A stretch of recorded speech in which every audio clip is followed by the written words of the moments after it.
quite a funny story, but you won't find it funny, 'cause you never laugh at anything I say. Your head is always fuzzy, you cannot see so clearly, beneath the stormy clouds, blocking your own way.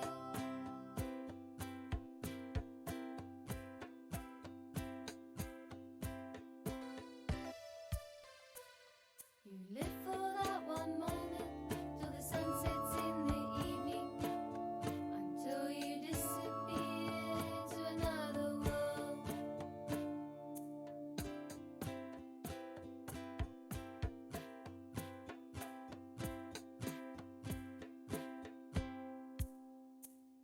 And under your accomplice, life is never better.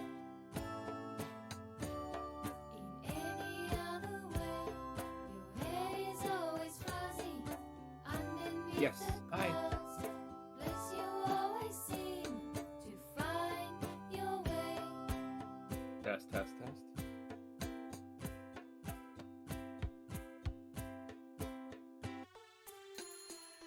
You live for that one moment, No till the worries. sun sets in the Thank you for having me today. until you disappear to another world. Plus, it's SEM, which is always incredible.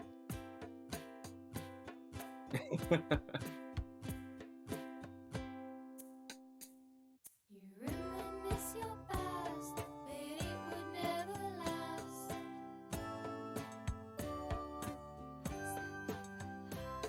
You try another day, the cycle finds its way into your own mind every other day.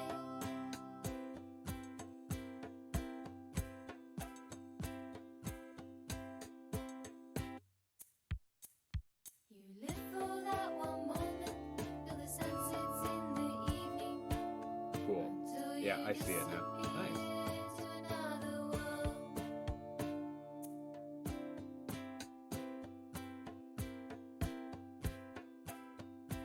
Nice. Yeah, I have the stream up as well.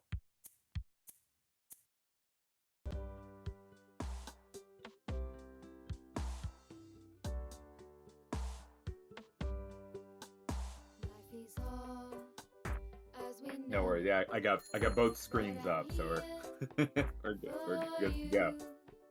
my friend. Oh yeah, actually, well, I even have the work laptop up next to me, so I'm just like bombarded with screens. But I'm here for you, my friend.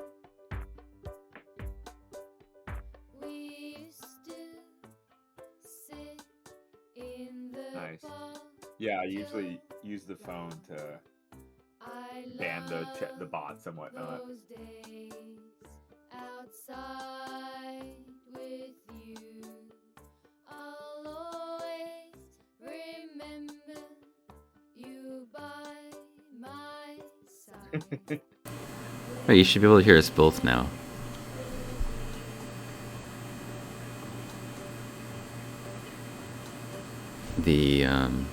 There you go. Right, cool. It's cool. Yay. I needed to do a sound check anyway.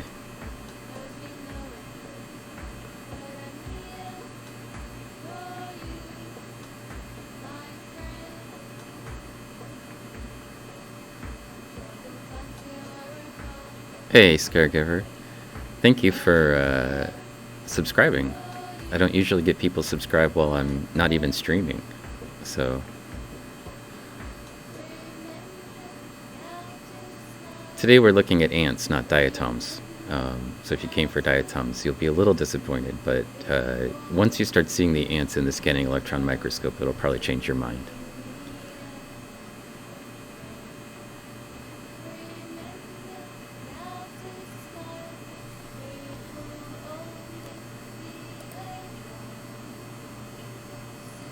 Alright, this song that's playing in the background is my friend Mel. She streams on Twitch, and there's a constant little scanning thing down there, but I'm just going to give her a shout out.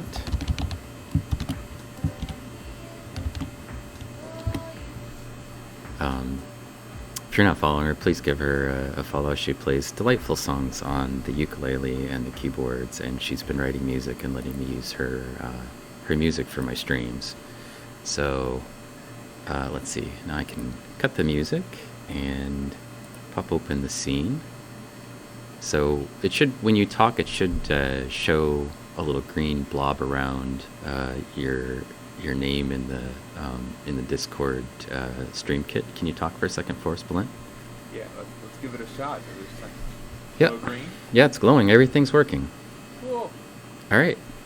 So I'm here today. We're looking at some ants that were sent to me by our friend Science Streams. So if you're here, you probably already know. Thank you for the thank you for the cheered bits and for the subscription, Diet Tom's. There's a streamer, Science Streams. He's a scientist, and it's actually the stream is actually a combination, two people, Blint and his wife Lita, and they talk about all kinds of science communication, not just ants, just like we do all kinds of nature stuff here instead of just diatoms. But I really appreciate it when people send me stuff that are other streamers, and then we can kind of put stuff on the SEM, and I can have the person here and actually have them talk about the things that they do. It's always delightful for me just to stick insects on the scanning electron microscope because I like insects, but it's better if you actually have a scientist here so that who knows something about the topic, so that you don't get me intentionally spreading misinformation like I normally do, and then trying to convince people that they should get the real information from an actual scientist who knows what they're talking about. That was my attempt at trying to tell people that they need to consider talking to an actual source. And just because you're an expert and a scientist doesn't mean that you're an expert and a scientist in all things. So, if people had questions about diatoms or organisms in lakes, I feel like, or paleoecology, I'm probably a person that they could talk to and get valid information. But if you come to me looking for information about like DNA or ants or insects in general, you're probably going to get like whatever I know, which a lot of times isn't very much. And there's nothing wrong with, in my opinion, about being ignorant. If you don't know something, that's not a big deal. We're all ignorant of something. All right. I just want to address a couple of things in the channel. We have a new streamer that just started streaming, like, I don't know, 2 weeks ago or something, and they got this really cool name, Diet Toms. So they're here. They give us all kinds of qualified information about Taco Bell. This is true. Do not ask me my opinion about Taco Bell because I have not eaten at Taco Bell in probably longer than Belint's been alive. I think the last time I ate at a Taco Bell was 1992 or 1993. I'm older than that. Are you? Okay. Don't worry about that.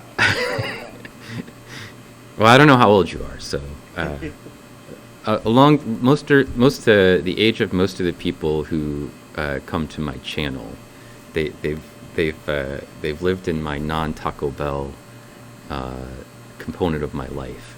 So our friendship is on the rocks. No. I'm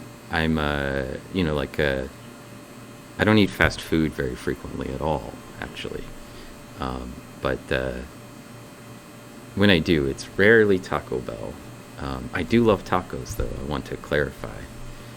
Just a different brand of taco is usually my style, because I'm old and I have to worry about getting fat. So you young kids can eat whatever you want, but I have to be careful because I'm old now. So yeah. All right. I do love cheese and tacos and all the things that they put on food. Just just have to be careful. That's all. All right. So enough of my diet. And my friend Diet Tom's here is they stream from the light microscope. and they've been doing really great evening streams. So they're on the West Coast, and streaming from like river samples and lake samples, looking at microorganisms, and so similar to what a lot of the other microscope people that are sort of hanging out in my stream regularly do or enjoy. So give them a follow. If you're not, I think you'll be pleasantly surprised. They got really great images on their show, and it's a fun time in there. So I like to hang out there until I can't stay awake anymore, and then I got to go to bed. So today we're looking at stuff, to get back at what we're actually doing. We're looking at stuff on the scanning electron microscope that Balint sent me, and it's a set of different species of ants, and also different, are they called morphs? Casts. Why do they call them casts? Is this is something to? They're not like they're the same species. They just have like a different genetic expression. Exactly, and they have different jobs. So I think it's one of those historical terms that refers to. I think there is actually a connection, like in it from India. Like what cool. caste you belong to. Yeah, yeah. The different jobs refer to different positions in the social structure. Yeah. Okay. So one thing for orientation for people who haven't been here before, the images that are below me down here that are colorized are just artwork of stuff that I've done. Could I turn them up a little bit? Yeah, I think I can manage that. Hang on. The images that are below me are let's see if I do this. Does that help? Let me see. I want to turn you up here, I think. How about now? Talk a little bit. Caregiver, is this better? Is this better? I can start shouting if I need to. I think they mean your homeboy, not me, but okay, way better. Good. All right, perfect. So there's a buzz in the background for people who haven't been here before. That buzz is the vacuum pump, and it's not something that we can avoid because everything in the scanning electron microscope requires vacuum pressure, and that's so that the electrons don't collide with stuff. So we need to remove air, basically, gases that it might combine with. And hello, studio. Thanks for being a subscriber. And then the image to the left is actually live scanning electron microscope image. So I'm controlling the SEM, and we're looking right now at the image that you were looking at was, this is stub 4, and earlier I sent the images of the different samples to Balint. This is a Campantinus pennsylvanicus male. Yeah? Yes. And so we're inside its mouth. So I apologize for people who are, you're being eaten by an ant right now. I'm going to back out a little bit so you can see what I'm talking about, and then I'm going to fix the brightness and intensity just a little bit. But this, we're actually on the inside of its mouth when we started. And then if I keep zooming out, you'll get a sense of the actual ant. This is its head. So we were in here. Here's the eyes, the compound eyes on the outside, and then these are the antennae. And then it has, these are the sort of pinchers. I don't know what they're called, mandibles, right? Yeah. So these are the mandibles, and then I think this is just the inside of its mouth, right? Yeah, those little fuzzy limb-looking structures inside of the mouth essentially helps it slurp its food into its mouth. These 4 things. Yeah, yeah. Mm-hmm. Like little tongues, almost. Little hairy tongues. It's wild how hairy, like, the whole ant's body is. Oh, yeah. You can definitely see that in the SEM when you start looking around at stuff. You're like, ooh, this has got a lot more hair than I was expecting. Yeah. And the hairs themselves are kind of interesting if you'll let me take a detour about the hairs. I mean, they're not actual hairs, right? Do you call them hairs? Yeah, well, they're sensory bristles, but yeah, They're essentially bristles. little hairs, right? They look like hairs, and they function like they're like skinny things sticking off of their skin, but they're not like hair like we have hair, right? Yeah, and it's in part to help them keep clean, and the other part is just when they're interacting and going through like places underground, it helps them like sense width and depth. Yeah, so if your body was covered with armor, which these organisms have basically an armored exoskeleton, you wouldn't be able to tell like if you bumped things, right, very easily, or if you're close to things. So the hairs help them with all kinds of navigation most of the time, right? Exactly. And there's also no neuronal connections that connect from like the brain to the exoskeleton. Mm. So rather they feel when you touch one of the hairs. That's the way they have the feeling. So I'm going to zoom out just a little bit. So one of the things that the SEM has a lot of cool things about it. One of the things that's not cool about it is we can't really manipulate stuff very easily. So the way that it ends up being mounted in the sample is the way that it ends up being mounted in the sample. And I can turn the stage in all kinds of different directions. I can rotate it and tilt it. But like if I put it in there on its back, we can't flip it over, which is, like if you had a stereo microscope or something like that, you'd actually be able to flip it over. But you can see so this is the head, and then we have a thorax and an abdomen. So it's an insect, right? And 6 legs, insect. And then this one has wings. So there's a set, these long things that you see extending out here are wings. And if I zoom in on the wings, you'll also see their wings are covered with hairs as well, bristles. Which every time I put an insect in the SEM, I'm always just like, I didn't realize they had like hairs on the wings. They don't look particularly hairy when you're looking at them, like, visually when you see an organism, but every insect has all kinds of little hairs on their wings, basically. And then this abdomen has like a weird, I'm guessing this is its butt, but maybe it's something else. So that's the male genitalia. Oh, that's its genitalia. Okay. Yeah. TOS, Twitch. Don't stare at it too much. So this is really interesting. It looks like a tiny volcano. I mean, it's got like hairs sticking off of it and an opening. Yeah, so the hairs are actually because they mate during a mating flight. So they mate at altitude. It's actually one of the senses that they tell when it's time to mate is the atmospheric pressure as well as the change in humidity. And so they're mid-flight when they mate. So this is like a clasper, basically, that lets them hold on while flying to actually mate.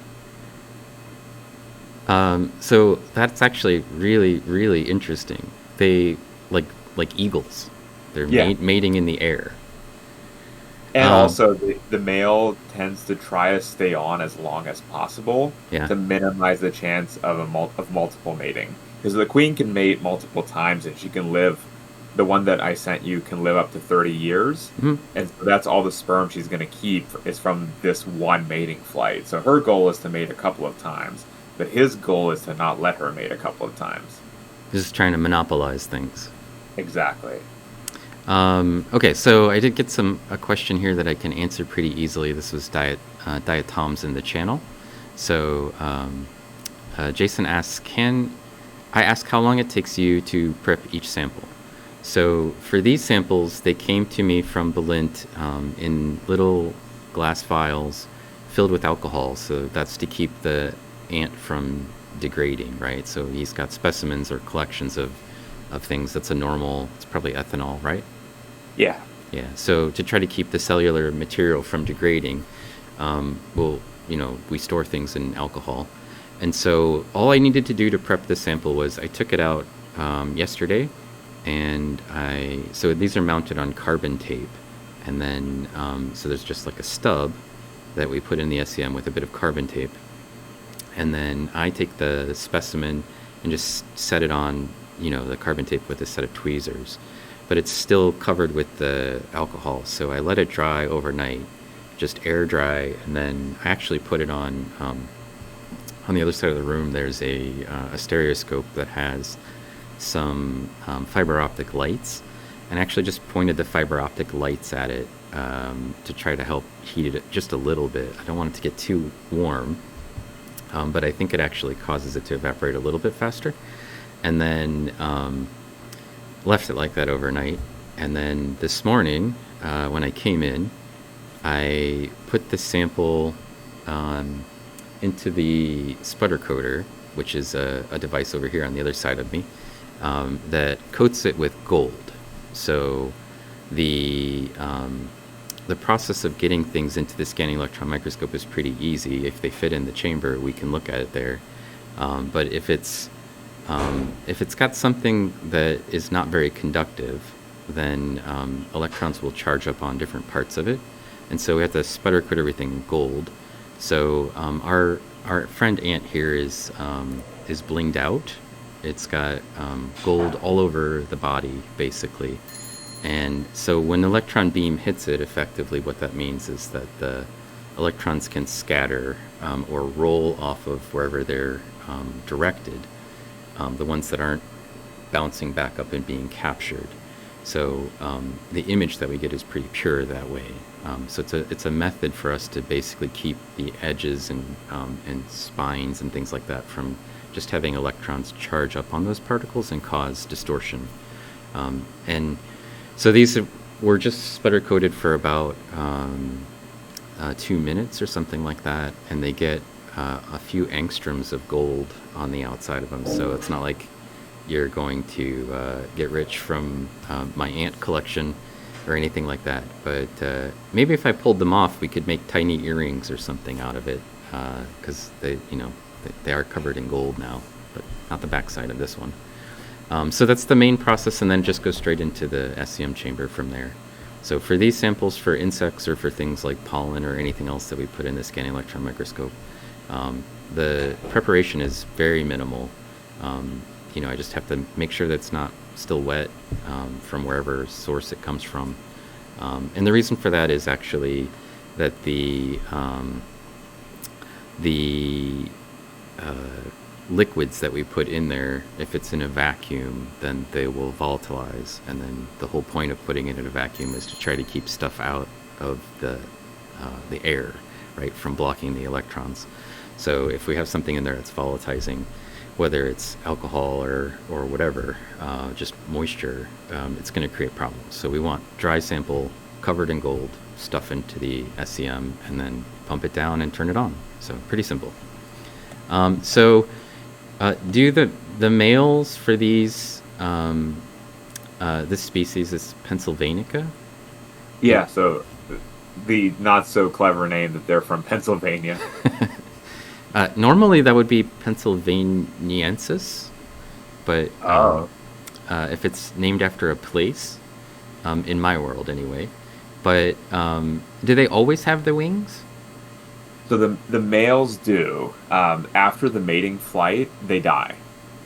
Oh, so how long are they alive? 2 to 3 weeks. Total?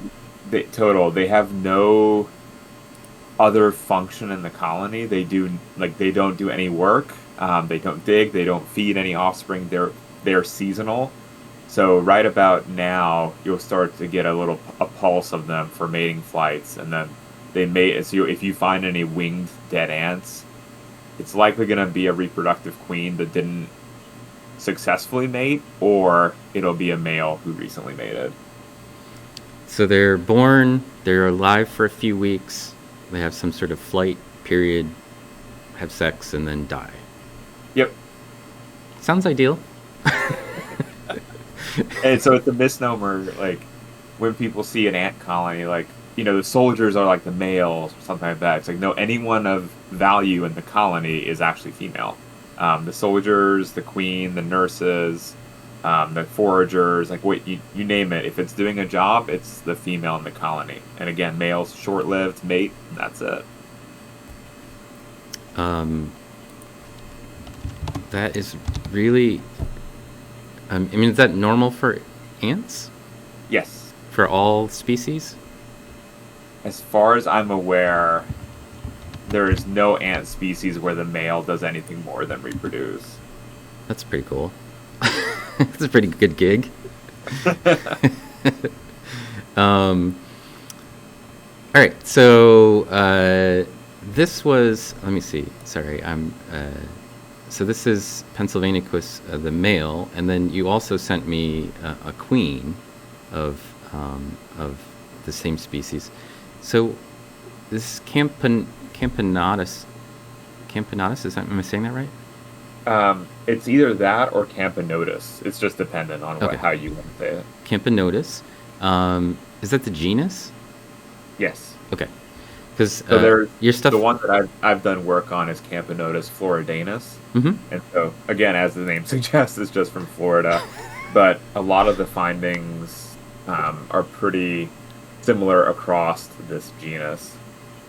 So how spatially distributed is the Pennsylvania species versus the Florida species? So the Pennsylvania species actually um, less distributed than the Florida one. The Florida one has become pretty invasive, and it's in a lot of areas that it shouldn't be in now, because as the temperatures are warming up, it's able to spread further north. Makes sense. The Pennsylvanicus are a little bit more hardy to the cold, Mm-hmm. and they're actually a little bit more sensitive to higher temperatures. So keeping them in the lab, you actually ideal temperatures are different between the two. So Floridanus is like 25 degrees Celsius versus Pennsylvanicus, you're looking at like 22 to 20. Mm-hmm. I'm just going to bounce over to the queen so people can see the difference, and I'm going to leave it at the size that this one is, so you can kind of get a sense of the differences of size. One of the things I would say about the scanning electron microscope in general is it is easy to lose track of the size of a thing, because we can just zoom in and keep zooming in and keep zooming in. Like we started off inside the mouth of this organism, and it looked, like it was the whole screen. So it's a challenge sometimes to grasp the scale, unless you just leave things at the same size. So I'm just going to leave them at the same size, and we'll rotate over. I think it's 5, which is the queen. Yeah. So this is the queen of that same species. Most of the other ant was on the screen for the male, and the queen is basically twice the size. Is that a fair estimate? Yeah. She's dehydrated a little bit. She's bigger when she's got some moisture. Yeah, she was also a younger queen. Mm-hmm. And so younger queens after they mate, they actually eat their wings as a source of as a nutrient source. It sounds So when they delicious. Yeah. So when they start producing eggs and larvae, there's some energy coming from somewhere though. So some of their muscle tissue starts to break down, and it's about year 2 to 3 that the colony is really well established, and she starts like her abdomen gets like much bigger. So she'll be like 2 times the size now, but eventually she'll be like 3 times the size because the abdomen is segmented, and it allows for this massive expansion to happen. Oh, that's pretty cool. We can go look at the abdomen actually in a second. I just thought we want to greet our organisms by looking at their heads first, right? Get a look at their eyes. So this is actually the first view that we had so far where you could see, because mustache. You want me to put a mustache on her?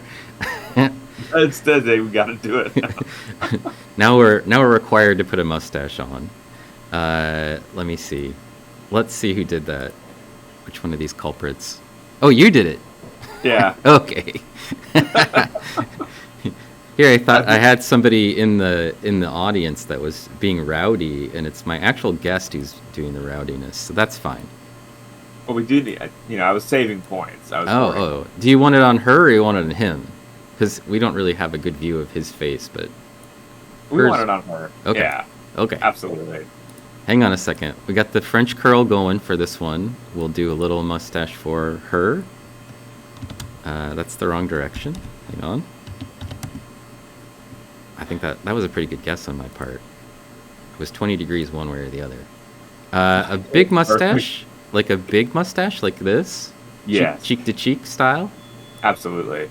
And then... She's the queen, right? I mean, yeah. I'm just curious, because sometimes people, maybe they want it like, maybe they just want like a little, like a petite mustache. Or it could be like a toupee mustache. Like, we could do it theoretically like a toupee. That's actually really nice because it splits around the eye up there. But no, let's put it on the face where it goes. And Normally, when we do mustache, I just automatically put googlies on things because we're doing we're making faces, right? So I can't really put that one under the antenna, but because I feel like if you're gonna make something look derpy, you need to go full derp. You don't want to half derp it. Exactly. And I don't think I have a third eye, but we could also just do one eye up here, because they have 3 sets of eyes, right? That's true. But I think it looks better if it's here, and then there's a good view of it. If somebody wants to get us a nice screenshot like this, and also you can just type googly with an exclamation point in the chat, and it should Google the eyes for our. Oh my God. There you go. Perfect. Thank you, Studio, for the assist. And it just randomly spins the eyes. So the more you Google, the crazier the eyes might end up getting.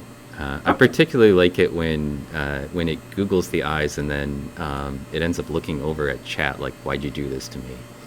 So, or cross-eyed, perfect fall machine. Yeah, we'll get to the eyes in a second. Scaregiver. There's way more than 3 eyes, but it's 3 sets of eyes. So, is that true? Is it more than 3 sets of eyes? It's 5 eyes for a lot of them. Well, it's 3 for these like primary ones. There's the 2 flanking where we put the googly eyes, and then there's the overhead one, which is to detect UV light. This one in the center of the head. For many insects, there's actually 3 up there, right? Yes. So it depends on the caste and then the species of ant. There are some that have 3. So like the leafcutter ant queens have 3, like 1 prominent one and 2 smaller ones. Mm-hmm. But this species just has the 1. And like wasps usually have 3 up there on the top, and then the compound eyes on the sides, right? So a lot of the wasps are kind of like that, and honeybees too. I think honeybees, yeah. And it's because they're, these are underground dwellers, with the exception of like the mating flight. So there's not as much need to be attuned to the UV light versus if you're always out there and collecting pollen. Mm-hmm. Yeah. All right. So you feel like the mustache is where you wanted it. The eyes are good. I think it's glorious. Okay. Just it's always good to get at least one googly eye mustache combination, but we can do more. Let's zoom in and look at. So we were talking about the eyes, and there's compound eyes on the sides. So these ones we can actually see the compound eyes, and I'm gonna zoom us in. So this is for reference. This is the antenna coming up here, and this is the set of compound eyes, and this is the it's actually the cheek face area of the ant, and you can see hairs all over the armored part, but they don't have hairs over the eyes. But their eyes are like dragonfly eyes or any insect eye that has compound eye, which is most of them. These like little, I think they're called ocelli or something like that, which just means it just means eye in Latin, or they call them like ocelots or something like that. The little tiny eyelets, basically. So each one of these is actually technically like a visual sensor, and I don't understand how it works. Maybe you have a pretty good understanding of like how does that map into the brain of the ant? These are mostly used for motion detection, right?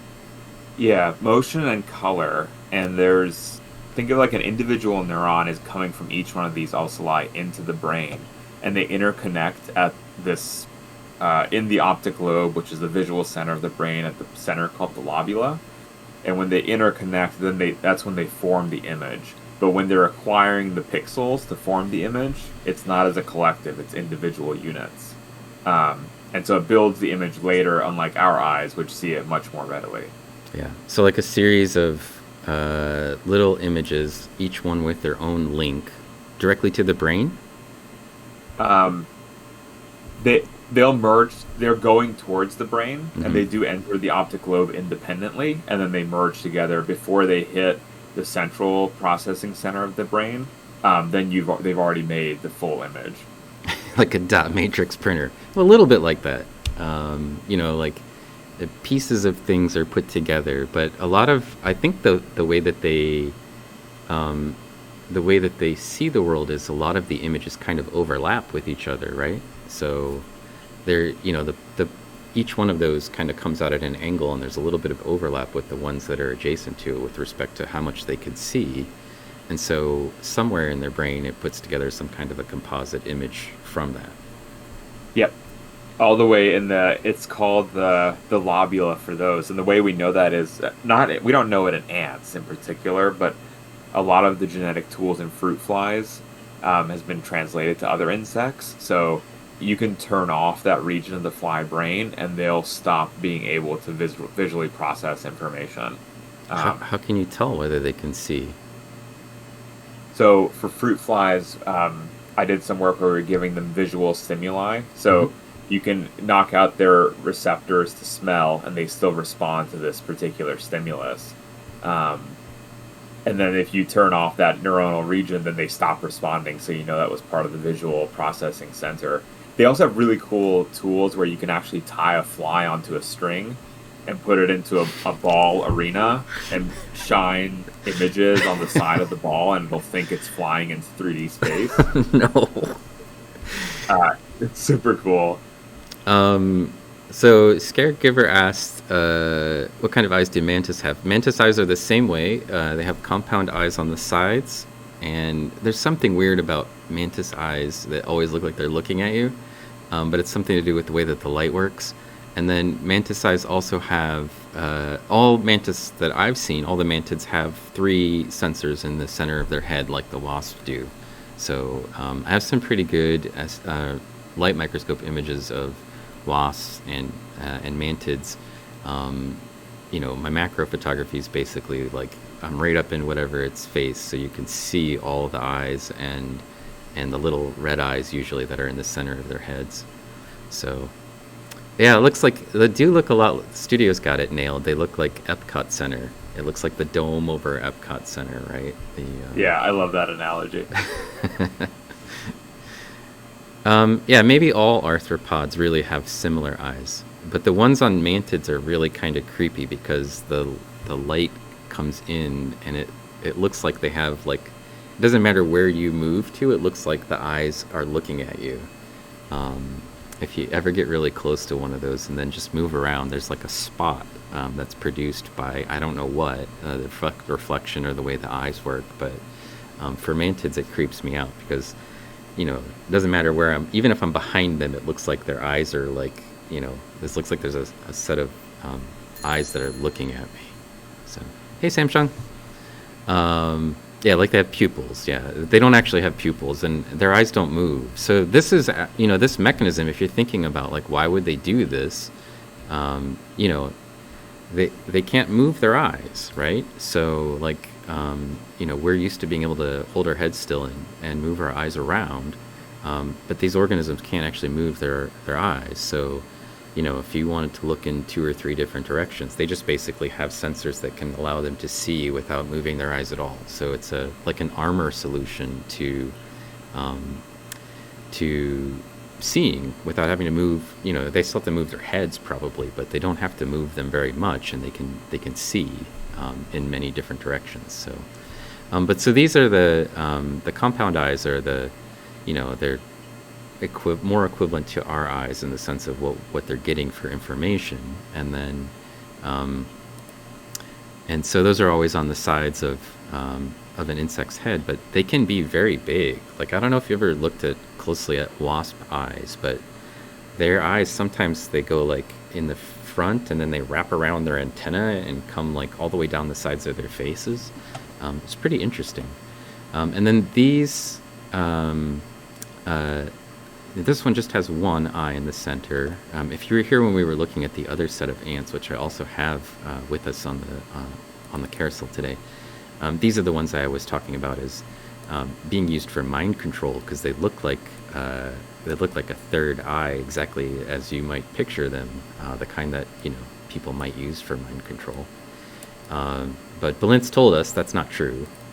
that it's actually used for UV detection.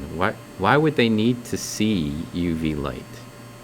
So I guess they use it for probably a different bunch of things. One is during the mating flight, they need to have some orientation of where they are with respect to the ground, and they use the sun to get directionality. So they want to try to disperse their genetic information, right, as far as they can. So it from their original nest site. So they need to have some sense of where to go. Mm-hmm. There's also not this species, but we'll see on the leafcutters, if they leave the colony to forage, they need to have a sense of how to get back. And so by being able to read the UV light and the sun position, they're able to have that information and be able to ping a direction back. The final one, which I think is quite gnarly, is there's actually these very cool prism patterns on the wings called whips, wing interference patterns, that we can see with our eyes if we use LEDs and angle them at the wings. You see this little shimmer. Insects actually readily see that. And one of the reasons for seeing that is sexual selection. So they prefer the more blues over the reds, but those apparently are thinner wings and they're not as good for long-term flight. So there's a trade-off there. So there's a couple of different avenues to look at that they use for this particular eye cell.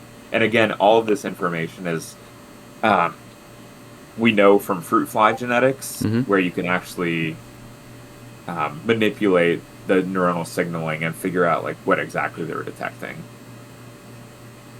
So I was really curious about the idea of how they find their way mostly when they're flying, right? So insects, ants, the way that I don't know, I guess it's just lore. The way that I understand ants is that they leave a chemical trail, and then other ants basically follow that trail, and they could follow that back to their nest when they're on the ground, right?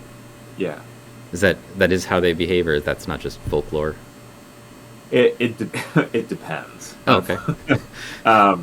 So this species and most species that we know do that. So they put down a couple of little scent dots when they leave the colony, but as they're leaving, they use their visual UV navigation to kind of figure out which direction to go in, because they're plotting a course relative from the colony against the position of the sun to figure out where they're going. And in fact, they do store memories of where they've gone before, and part of that is through this UV light recognition that they can see. And then when they're coming back, they actually lay a second pheromone trail on top of the one they've already laid. And the amount that they lay on top of that is correlated to how good the food supply is. So if they found a really good food source, they'll lay extra scent pheromone on that original trail to tell others that they should go on this particular route.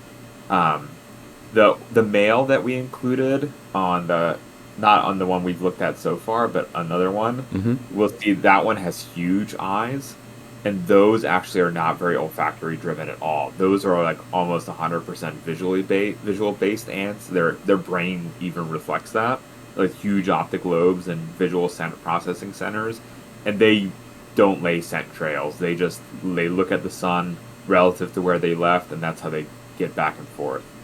So you said that the trail is the quality of the food is linked to the strength of the chemical? Yeah. And so if they found something great, let's say my daughter dropped something on the ground, that she was eating, because that's what she does, and they find it, they find it, do they take a piece of it back, or do they just go back and tell everybody, hey, here's this thing, everybody come, there's a great piece of food here on the ground? So the first round, they'll usually take a small piece just to refresh themselves, and then they run right back to the colony. So that first ant, their job is to be a scout. And so they go back and they tell the colony that I found something really good, let's go. And then a group of them come out, because the idea is at least what we hypothesize, if one starts trying to lug back food and is eaten by a bird or some other predator, then that information's never going to get back. So a trick you can play on ants, if you drop that sugar cube in the kitchen, Yeah.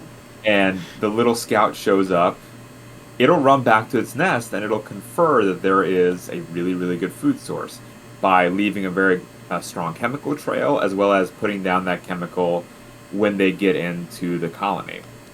What you'll have is then a bunch of more ants will show up.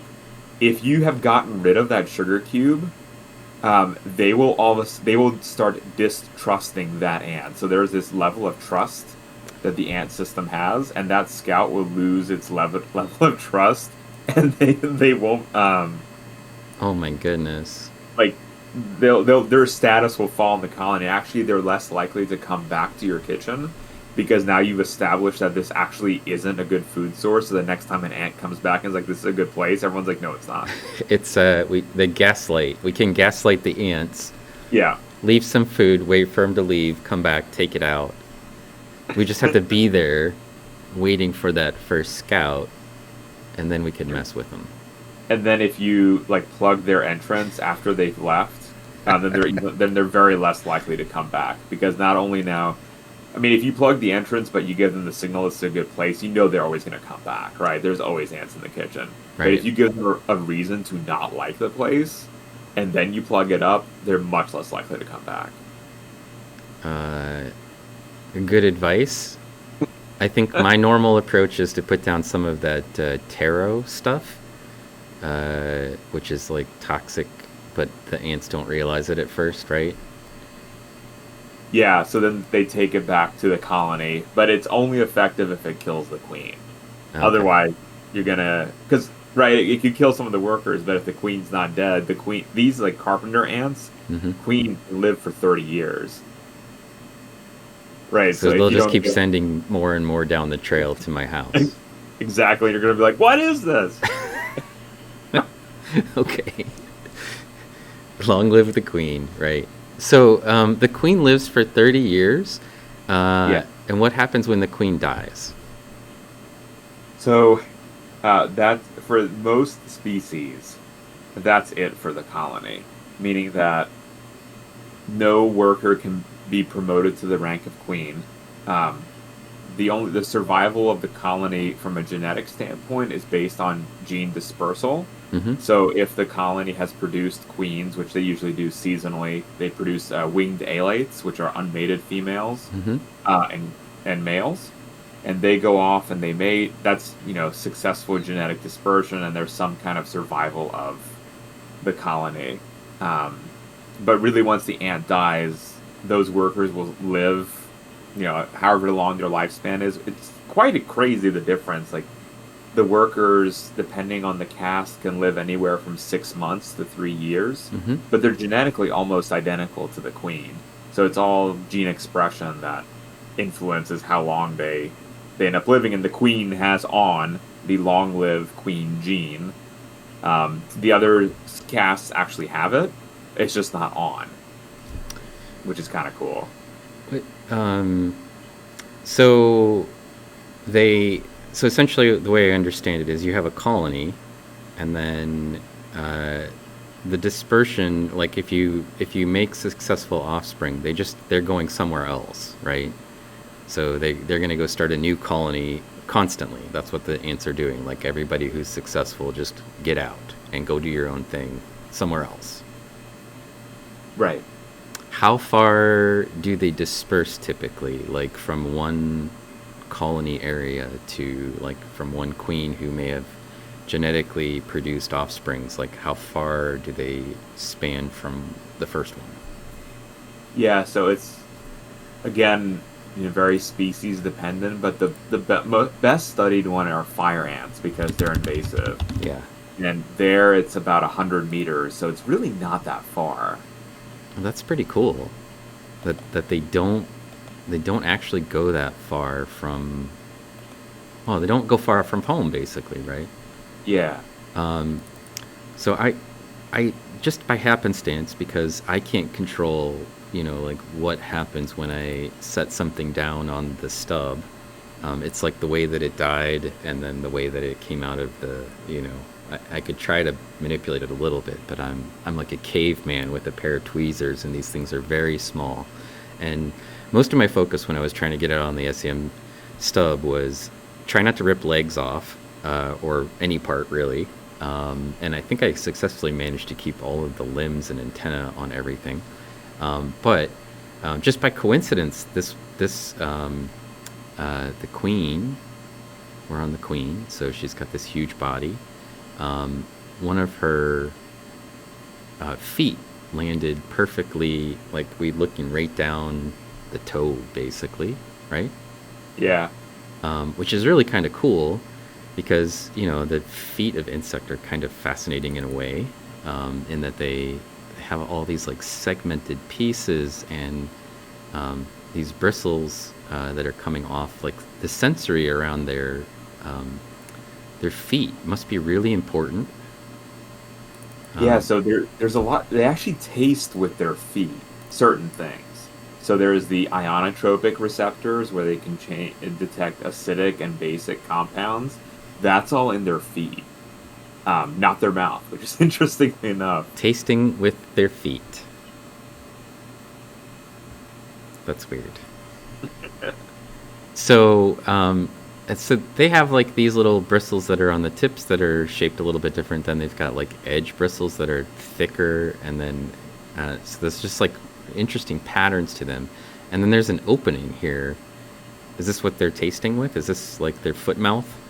No. So I don't know if that opening is that we've cracked off like the tip of the foot. That would be my rough guess. Oh, there's a segment missing? Yeah, I think it fell off. But like it's cool that we see like the internal tunnel, right, that's in the foot. Yeah. The tasters they look like the sensory bristles. Okay. They're the neurons that are connecting to them that have these. They're called the IR or ionotropic receptors. It's like IR8B is the receptor that detects acid, and I forget offhand which one's the basic one. But you can actually like map those neurons and see they run from the feet up to the brain, and that's how they process that information. That's pretty crazy. This how much of this so you can map the neurons in the ants, like the living ants, like you've done this, or you can kind of dissect them and see the neural pathways. There's unfortunately not a lot of genetic tools in the ant system. Mm-hmm. And this is because it's all but one lab studied species that I know of does not mate in the lab. They need to mate at altitude, and no one's been able to replicate that mating environment in the lab, and nor the artificial. People have tried artificially inseminating them. Yeah. But the likelihood of success is less than 1%. It's like pandas. Yeah. Panda ants. Yeah, and these are already black and white, right? So we're all par. But so there's like the tools that we have in fruit flies that would label a particular neuron with green fluorescent protein so we can track them. We don't have those tools here. You can dissect and do cross sections of their body parts and find the neuropills, like with transmission electron microscopy. Mm-hmm. But it hasn't effectively really been mapped out in ants. A lot of it is just we do a phylogenetic analysis to like look at the genetic family tree and see like, okay, this gene is in fruit fly and we know what it does, and look, this same gene is in this ant, and it's pretty similar on a sequence level or an amino acid level, so that's what we think it must do. Yeah, we'll just make a connection between them genetically. Yeah, and then there's a bunch of genes, right, that are in the ants that are not in the fly, and then you have to discover it in a different way. So we had some questions from chat. I don't know if you've been able to keep up with any of them, but Scaregiver wants to know, why do the fruit flies fly directly into their eyes constantly? So I did see that it's trying. Scared said that it's trying to strengthen their eyes, right? So Maybe. actually, it is a humidity connection there. That they are flies tend to be attracted to not pure water. There's some kind of like salinity, like salt or alcohol or something in the liquid. It wants to drink your tears. Yeah, essentially, especially if they're all dehydrated, then they are very, very attuned to detecting water sources, in particular the impure, like they would have in the wild. And so they're going towards your eyes because they want to sip. There you go. That's a they want your delicious, delicious tears, Scaregiver. That's why. That actually makes total sense now. All right. You were talking before about the queen's abdomen. There are more questions in chat that I didn't get to, but that one made me laugh. So, about how their abdomen can expand, like it's a set of plates that are overlapping. Yeah, and I think and you this can is see that great pretty clearly here. And you can see the ones the if you count down from the top 1, 2, 3, that third one is sticking out a little bit. Mm-hmm. There's that gap, so that's again showing like those internal plates can expand, and the outside plates will expand along with it. So there's a lot of growth room here. Like it doesn't have to fit snugly. Those plates can actually expand, and there could be little gaps in between them, and the gaps are filled with just like thin cuticle tissue, so like a thin membrane. Mm-hmm. And it's dangerous to be like that if you're trying to form a new colony because it's exposed. Yeah, bacteria and whatever. Yeah, but when you're deep in the colony and you have soldiers now protecting you, then that expansion is no longer a detriment because you have a bunch of workers to protect you and you can make more eggs and offspring. So this two things about this view. One is, you can see these gaps in it, and so the bodies become more the abdomen becomes more linear as they add more segments. So it ends up just like pushing the abdomen to be more hot dog shaped or something. I think like ovular even, so it goes out to the left and the right as well. Yeah. Okay. And then the other thing I was going to say is I just started to take a picture because this is a nice image, but I think you can see this one. One of the actual ends of the toes are there because there's claws on the very ends. There's like two claws here on the very ends. So this is what the foot should look like down here. Yeah. With two little claws sticking up, and I think maybe this is the segment that was in the one that I got that we looked at that is broken off. It's like the last segment, or maybe it's one of these segments that's broken off.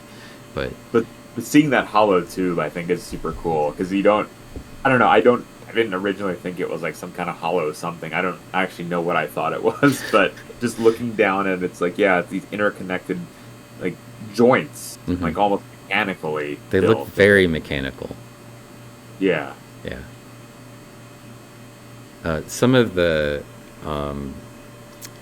connecting pieces in particular, like the one that comes into the body and maybe the next segment down, they look like literally look like a ball joint or something like that. Like some super mechanical looking. I think especially like for the leg pieces, mm-hmm. that's where I've like always been stunned under an SEM. Like those, it looks like two Lego blocks kind of fitting together. But, yeah. Do you have we haven't really, we talked a lot about ants, but I also like to talk a little bit about your actual research because you're a scientist and you don't just know a lot about ants, you also do research on ants. So you're saying you're working on the Florida species for the most part. Do you have to travel to Florida, or you just grow everything in a lab? So to get the queens, we have to go down to Florida and catch them. Mm-hmm. And so it's interesting, like even the genus Camponotus, right? Like the ones in Pennsylvania are doing their mating flight soon, but the Florida ones do their mating flight like August and September.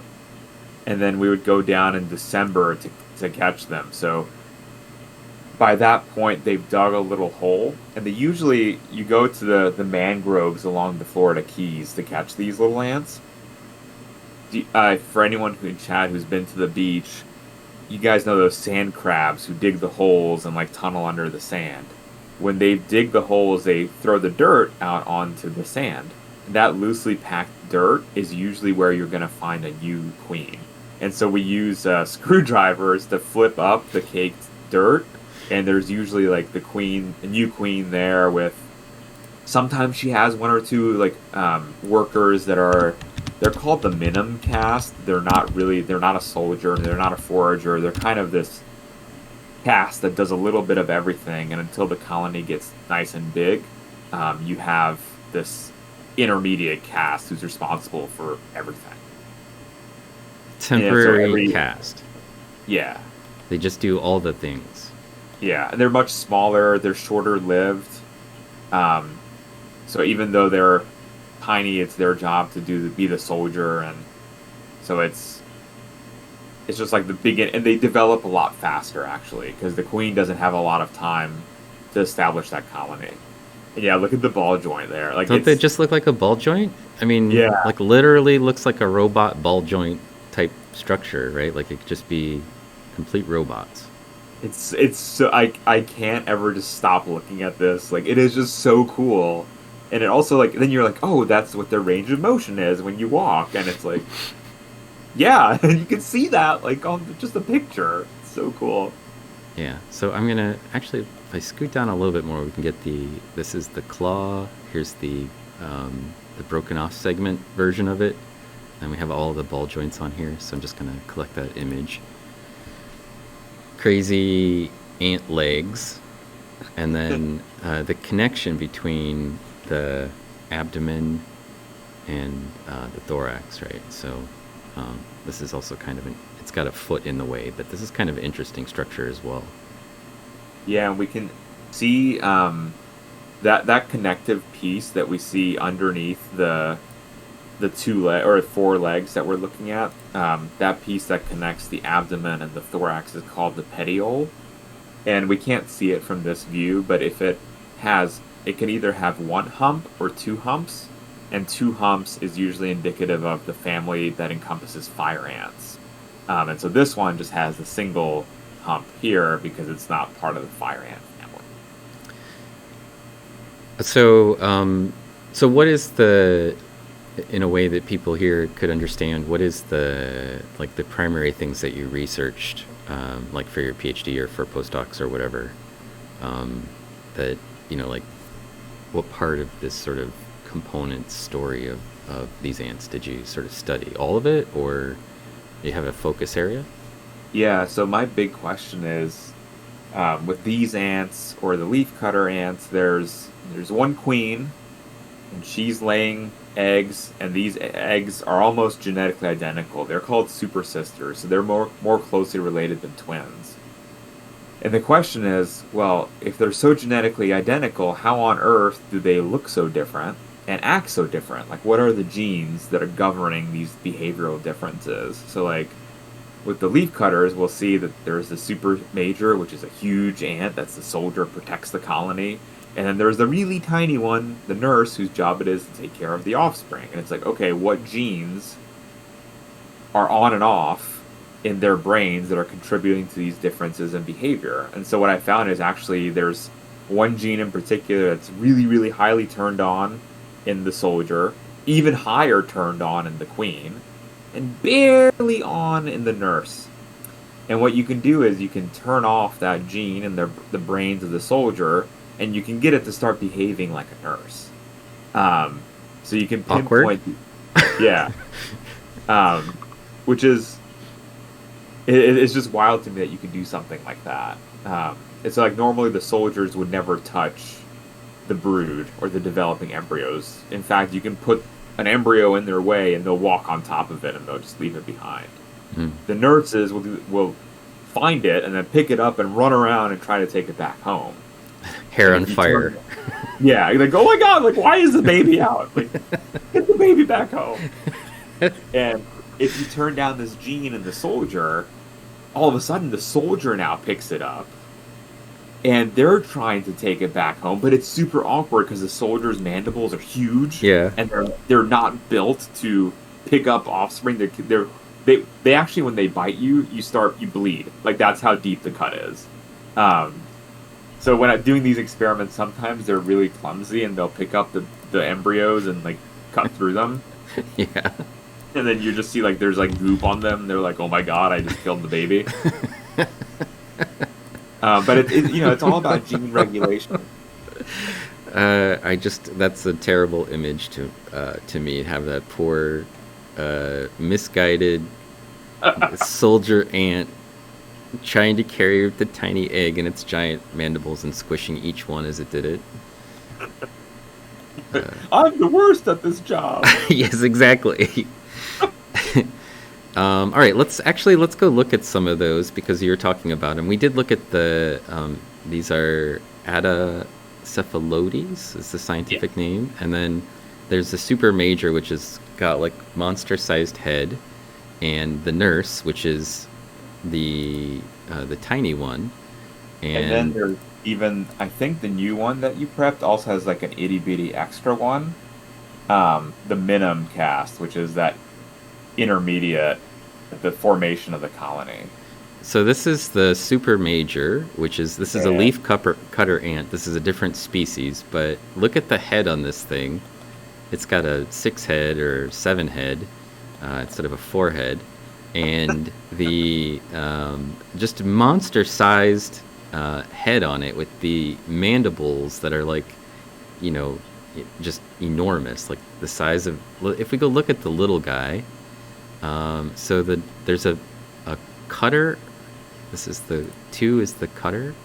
So that's the super major, and these ones just have like super skinny legs, like long skinny legs everywhere.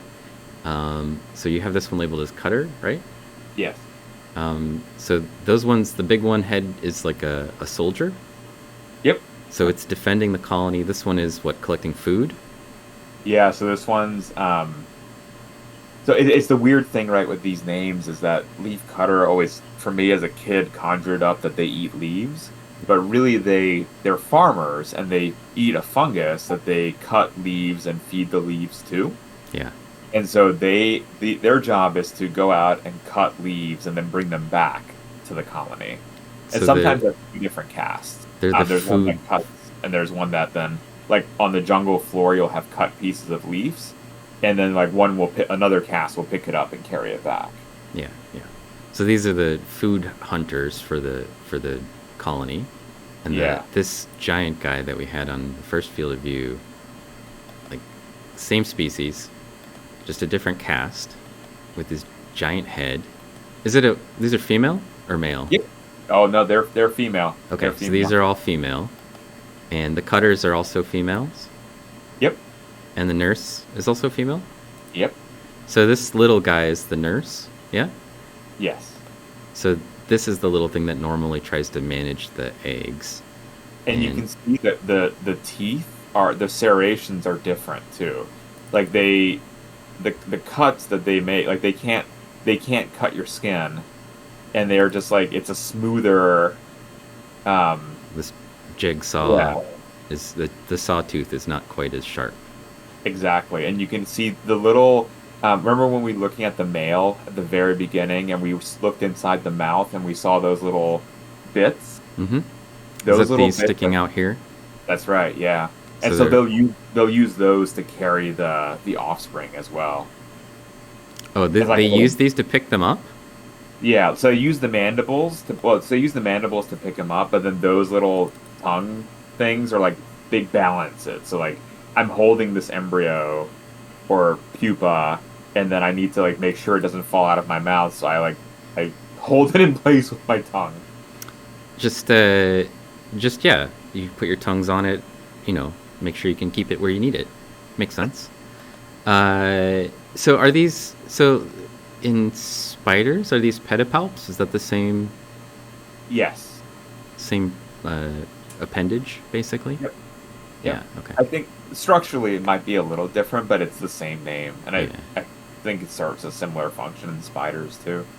Their antennae also are freaky ball joint structures like the legs were. Like Yeah. they're these big plate structured components, and then their antennas are just like ball and joint sort of things that are kind of neat to me.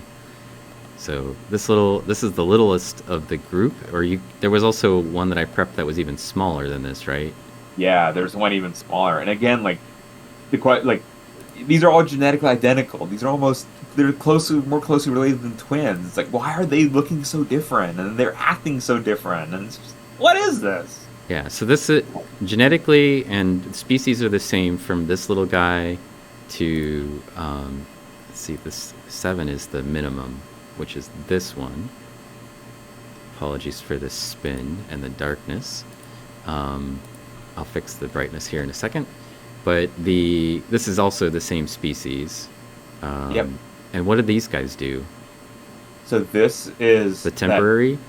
Yeah, so when you have that new colony and you need to be rapidly producing individuals to start doing their tasks. Mm-hmm. So this is like that generic ant that just does a bunch of little things. And one way you can tell too is how short its developmental time is. If you look at the eye, there's very, very few eye cells compared to some of our other casts, which have more eye cells. And it actually does scale. Like, the more complex you are physically, the more time it takes to develop.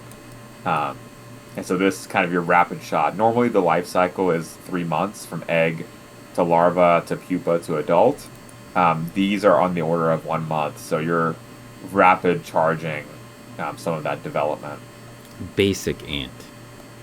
Yeah, so not specialized, but still, like the leg, it's still very much like the ball joint. Yeah, and here in the antenna, the same structures. Yeah, and they have these spines that are on their body. Are these defensive? So there's nothing proven. One hypothesis is for the cutters and the soldiers have them much more pronounced than the nurses, and so what we think is that they're more likely to be eaten, and so if something's biting down on them, then they're gonna, be hurt, and they'll learn to not eat the ants. Yeah. Another is that it gives a little buffer if there's a cave-in. It kind of prevents the weight from being all put onto the body rather than on the edges, so like little almost support beams on the animal. So just to structurally have the surface kind of be undulate or something, or have these spines so that it doesn't all push down on the surface as strongly. Yeah, and in fact, if there are cave-ins, they make sounds, so they do communicate, not vocally, but they rub their abdomen on the ground, and they do a chirping sound, and there's different chirps for different things. So like a panicked chirp, for being like in a cave-in, sounds very different than if they chirp if they found a good food source. A couple of questions that we're sort of ignoring chat a little bit. Somebody asked, do ants have a brain? Yes, Mike, FE1, they definitely have brains. A question that I had was, you mentioned earlier that the scouts would get could get distrusted as someone who doesn't do their job correctly by the colony, which suggests that they can identify each other pretty well. Like they oh, that guy, that guy there, he doesn't know what good food is. Last time he led us to some place and they didn't even have Taco Bell. So exactly, that's me as the scout. So they can. How do they recognize that guy's the one who doesn't like Taco Bell? So there's a couple of layers of recognition. One is smell, can identify what job you have. So the queen smells different from the larva, which smells different from each of the worker castes. So soldier smells different from cutter, which smells different from carrier. And that's all they produce these odors. No deodorant, right, for the ant community. In fact, actually, you can put a deodorant on there that'll mask their smell, and what ends up happening is a massacre. because they all, in addition to well, so in addition to being able to tell like who you are as part of the as what job you're doing, it also there's a second odorant on there that tells them like a colony identifier, like I'm part of this colony, Mm-hmm. and so you wash away the odor. That lack of identifier tells the ants that you are part of a different colony, and they attack. This is what happens at home. The moment I put on deodorant, my family's just like, we're under attack, and they all just start charging at me, which is why I don't wear any. If ants were going to put on deodorant, which set of legs do they put? Which one of the pits do they put the deodorant? One under each one, or where do they smell from? Well, it's like which if an ant were to wear pants, Yeah, how would it wear the pants? right? Is it like under on all six, or is it just the lower two? So so that's pretty cool. So they can identify each other, and Yeah, and then there's visual cues they tell too. So like the narrowing from the olfactory is there are visual differences that maybe we can't see them, but apparently that odor plus vision is enough for them to tell individuals apart. that's pretty cool. So they have like a clan scent, and then they have their individual scent, so they can actually tell. And then there's some visual processing as well. They're like, oh, old Stumpy there, he's missing part of his foot. The Deodorant Massacre of 2022. Have you been involved in one of these ant massacre deodorant scenarios in your lab? Are you one of these? So when you're doing your experiments, are you doing these kinds of experiments? So the most similar thing that I've done is you can extract the odorants off of an ant and put it into like a liquid suspension, Mm-hmm. and then you can put that onto a substrate, and then the question is, do they identify the substrate as colony member, yes or no?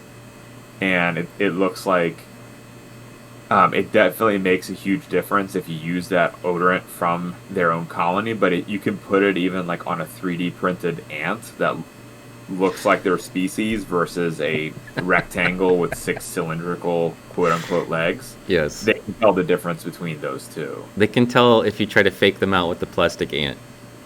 So they can't tell the difference between fake ant versus real ant when you put on the smells, but they can tell the difference between a 3D printed ant that looks like an ant versus one that's hexagonal cube and cylinders. Yeah. And actually, the nurses will try to feed the 3D printed ant with the ant smell. They'll actually trophylax into the mouth, quote unquote, of the model. So you can really trick them. It sounds like you spend a lot of time pranking the ants in your lab, is what it sounds like to me. Well, you got to break the system to learn how it works, right? I guess so.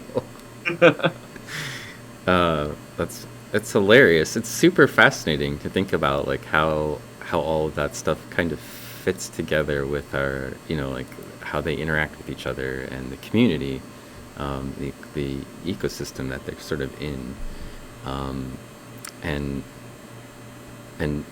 how they can tell, right? So that the how is sort of the part that I find fascinating. It's like I understand, like bees can communicate with each other by flying around in different patterns. So this makes sense to me, but like there's a lot of this is sort of chemical, right?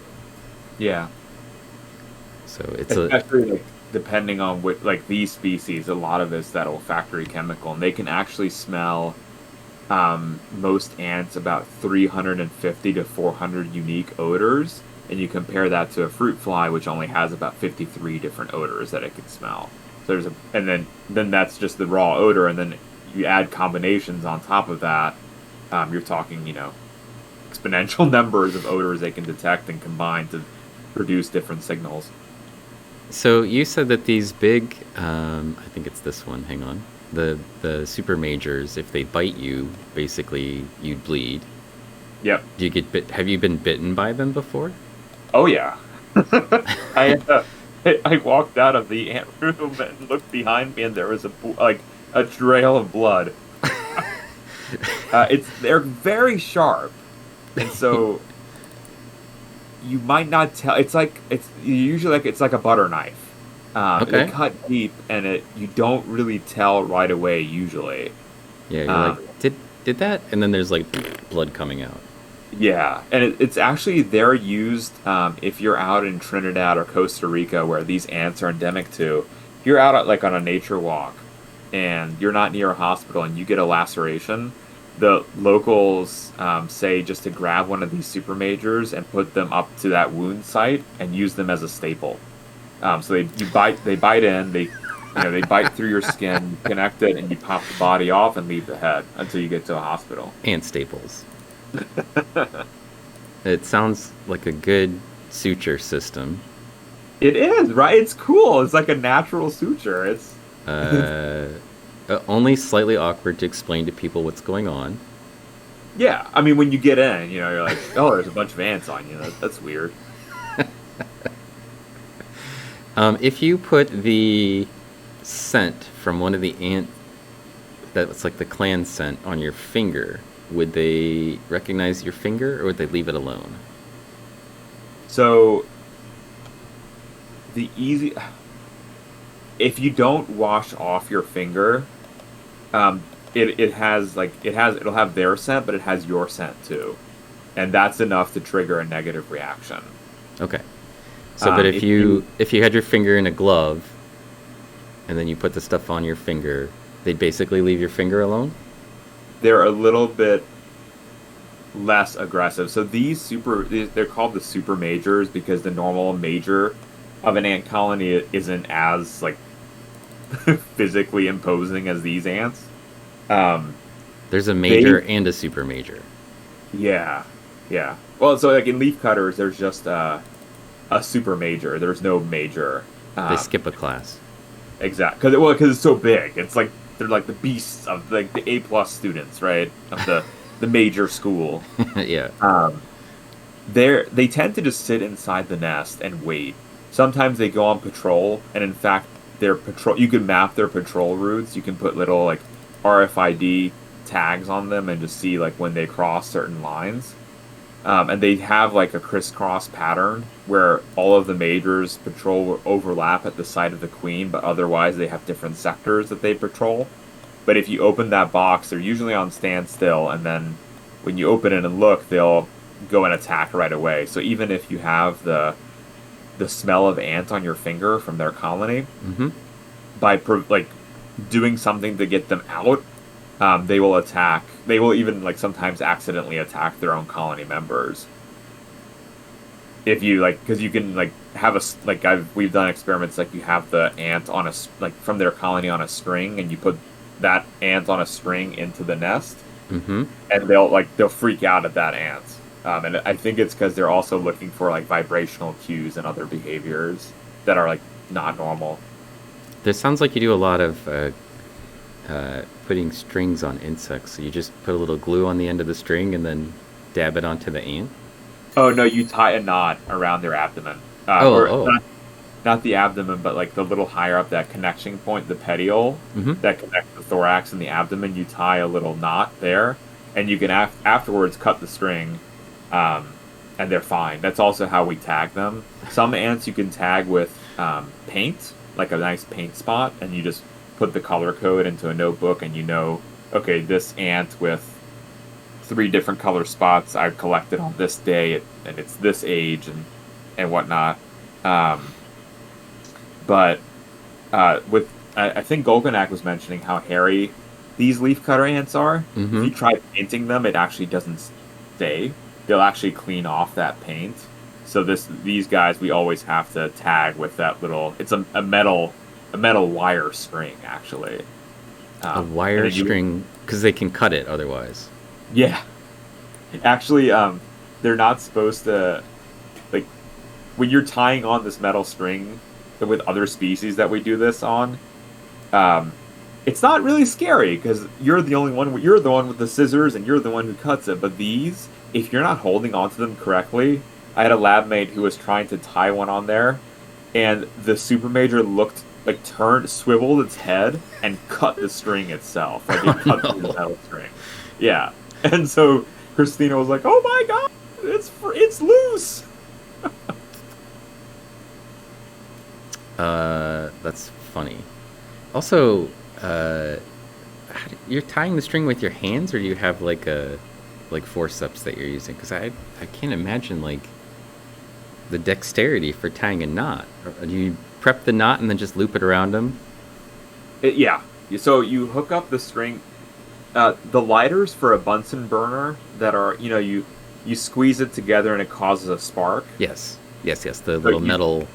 Yeah. Yeah. So Yeah. you take out the box and then you tie the strings on either end and form a loop so that when you squeeze the item together, it pulls the knot. It's pretty And so cool. that's kind of the loosey goosey way of doing it. Ranching Um, ants, and you've gotta lasso them, yeah. You can and also, if you wanted to, you can put insects to sleep by putting them on ice. So, like, put them in a vial and put them on top of ice for a few minutes, and they'll fall asleep. And then you have maybe 30 seconds to a minute before they wake up, hmm where you wouldn't have to then tie it. But the issue is, like, if you tie it too tight and you have to go back and loosen it, it's much harder to see if you've tied it too tight if they're asleep. yeah. Because usually we tag them and you put them back in for, a few days to months before you need them again, and you want to make sure that it fits well and it's going to stay put. It's super, super. It sounds like your lab is crazy. Like when you're in the lab, there's all kinds of like shenanigans that have to happen in order to get these things to like get tagged and to get them under control. Well, I think shenanigans are a must, right, in any lab. Well, diatoms are a little too small for any shenanigans. So, I mean, generally speaking, I just put them in some chemicals and then mount them on slides. But there's other shenanigans that happen that that the diatoms aren't responsive to or for. So, but sounds very cool. So we have one other. I got some images. This is the cutter. You can see it's got giant mandibles, and I tried to get a close up of its head.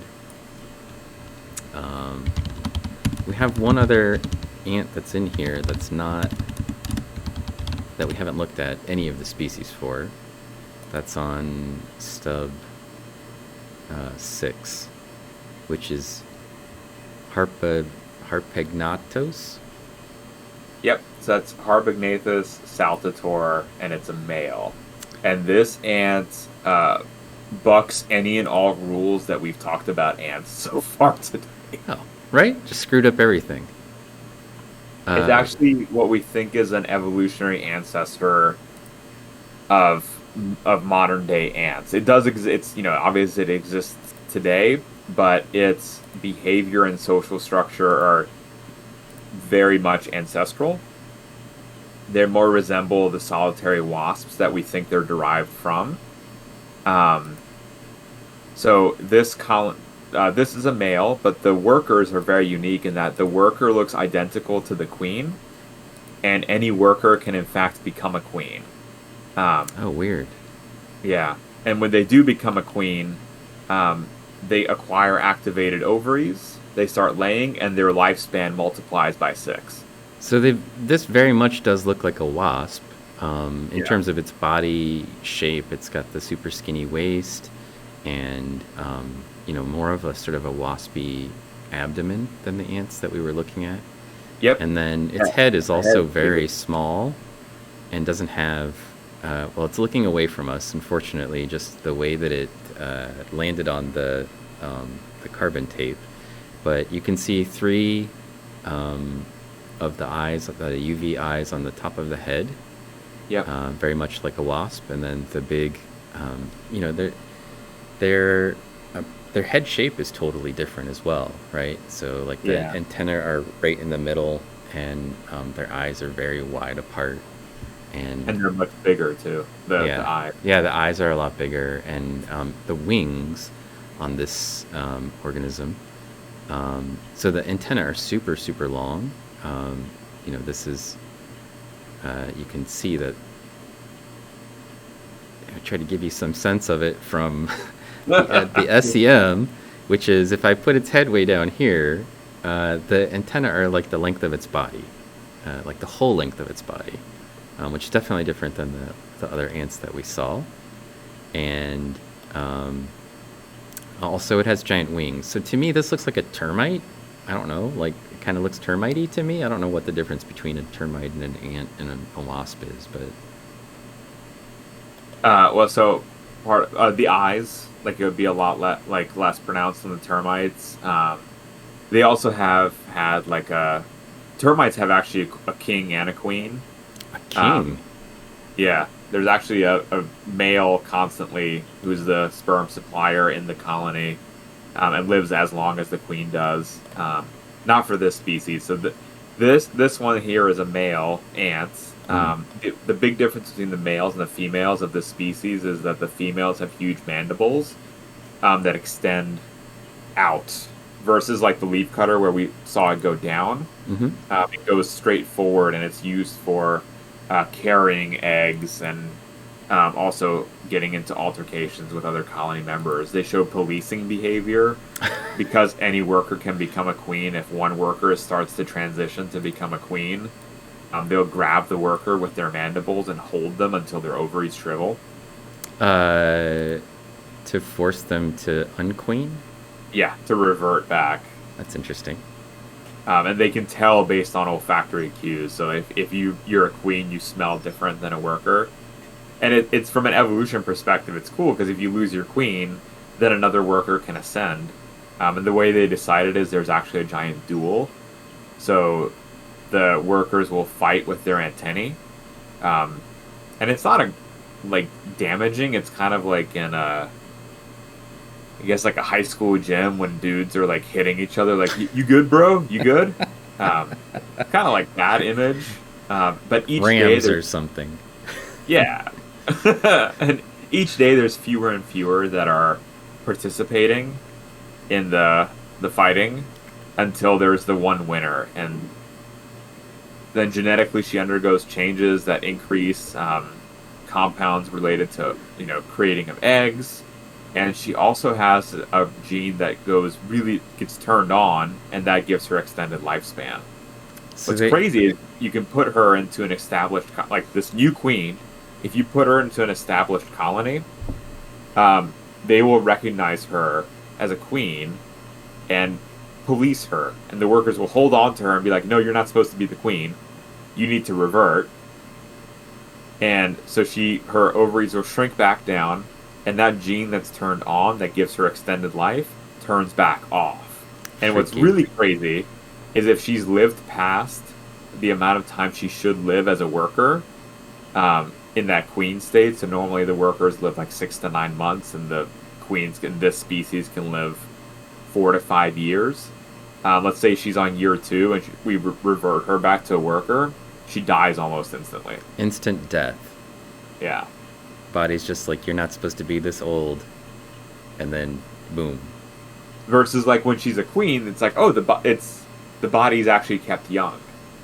There's like, super weird.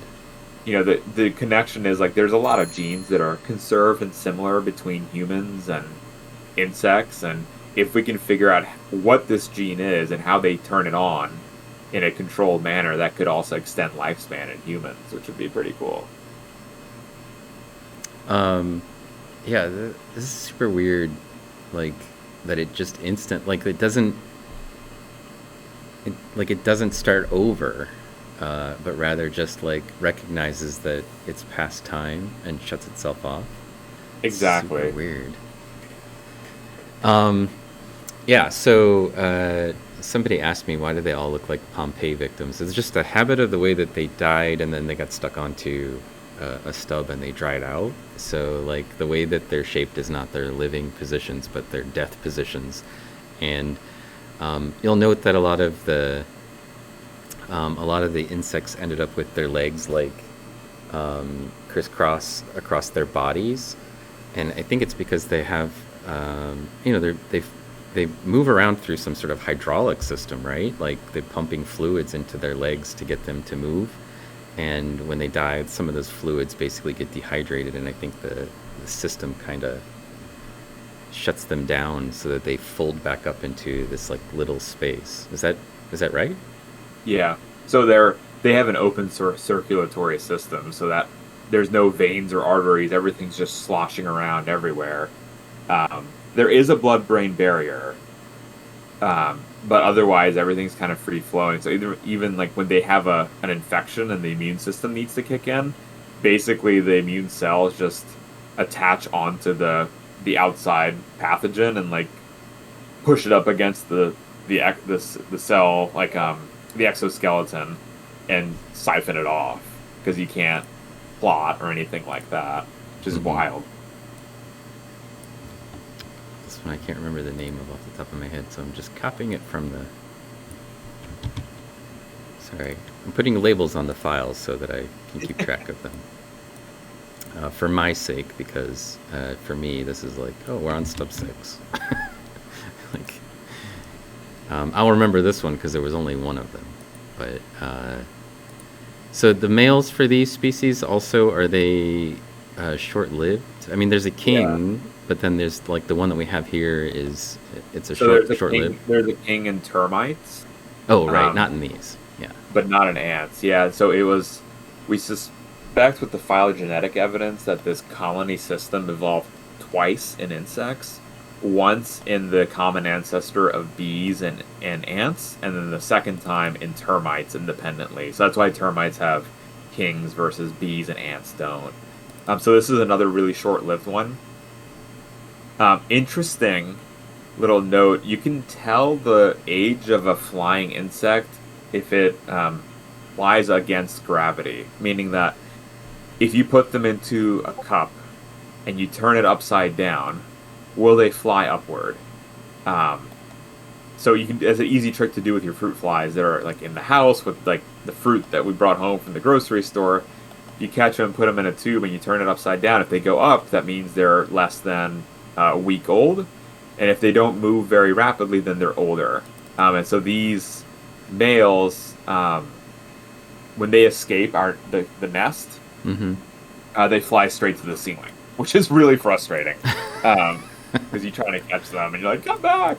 But this is the only species as well that I know of in labs where you can actually mate them. You can mate a female and a male of this species. They don't have a mating flight, and this is because since any worker can become a queen, most workers don't have wings. And so they need to be able to mate on the ground. And so that's how we can actually propagate them genetically. And because any worker can become a queen, if you induce a mutation in a worker that hits the germline, you can create genetic mutants and lines, which is really, really cool.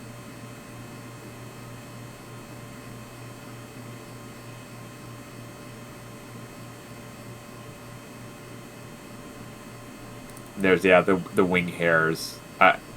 The wing veins for me, which we're seeing here, those little troughs. These things. They look kind of deflated, and that's just how you were saying that, as they've dried out a little bit. The hemolymph for insect blood would be going through there to oxygenate the wings, but they've kind of collapsed in on themselves since we've dried them out. So these would normally be bowed upward? Yeah. Like a convex rather than concave surface?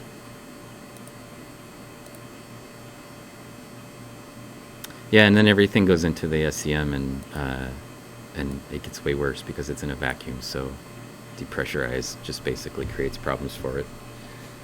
So, and I dried them out before I put them in there, so there's that too. So these are very cool. I don't know how many questions we must have missed in the actual chat. 'Cause I was just asking questions and you were asking questions. But if there's anything in there that you want to respond to, I think now's a good time to do it. Yeah, we have Claire Burr here asking if they fly less as they get older. Is there a point where they won't be able to fly at all? So these are so short-lived that you can't even baby them to live really longer than that 2 to 3 week mark. And there they start to get a little worse at their flying, but they never get geriatric enough to be bad at flight. Versus female fruit flies, you can extend their life by putting them on food, like media and food that have antibiotics in it, and you'll see over time they fly less and less and worse, to the point where eventually they won't be able to fly. Um, but with these, they're so short lived. I've tried extending their lifespan with food, and it's weird. The male ants don't actually eat. They drink sugar water, but they're like they hatch and they're like ready. They're like, we need to go mate, and that's their sole purpose in life. So even if you try to get them to live longer, they don't. Yeah, there's a lot of adult insects when they get to this sort of winged stage where they don't eat at all, right? They just drink basically. They don't have stomachs for some of them. They just don't even have any kind of like way of eating. So Yeah, even the adult females that do eat, they forage, and they have a second stomach called the social stomach, and that is what they don't process. They regurgitate it to either other members of the colony who don't leave the nest, like the queen or the soldier, or they feed it to the developing embryos too, to the larvae. a caregiver asked this question: what is the biggest ant? Ooh. Um, There is it's a Camponotus species, so under the genus, and it is Camponotus.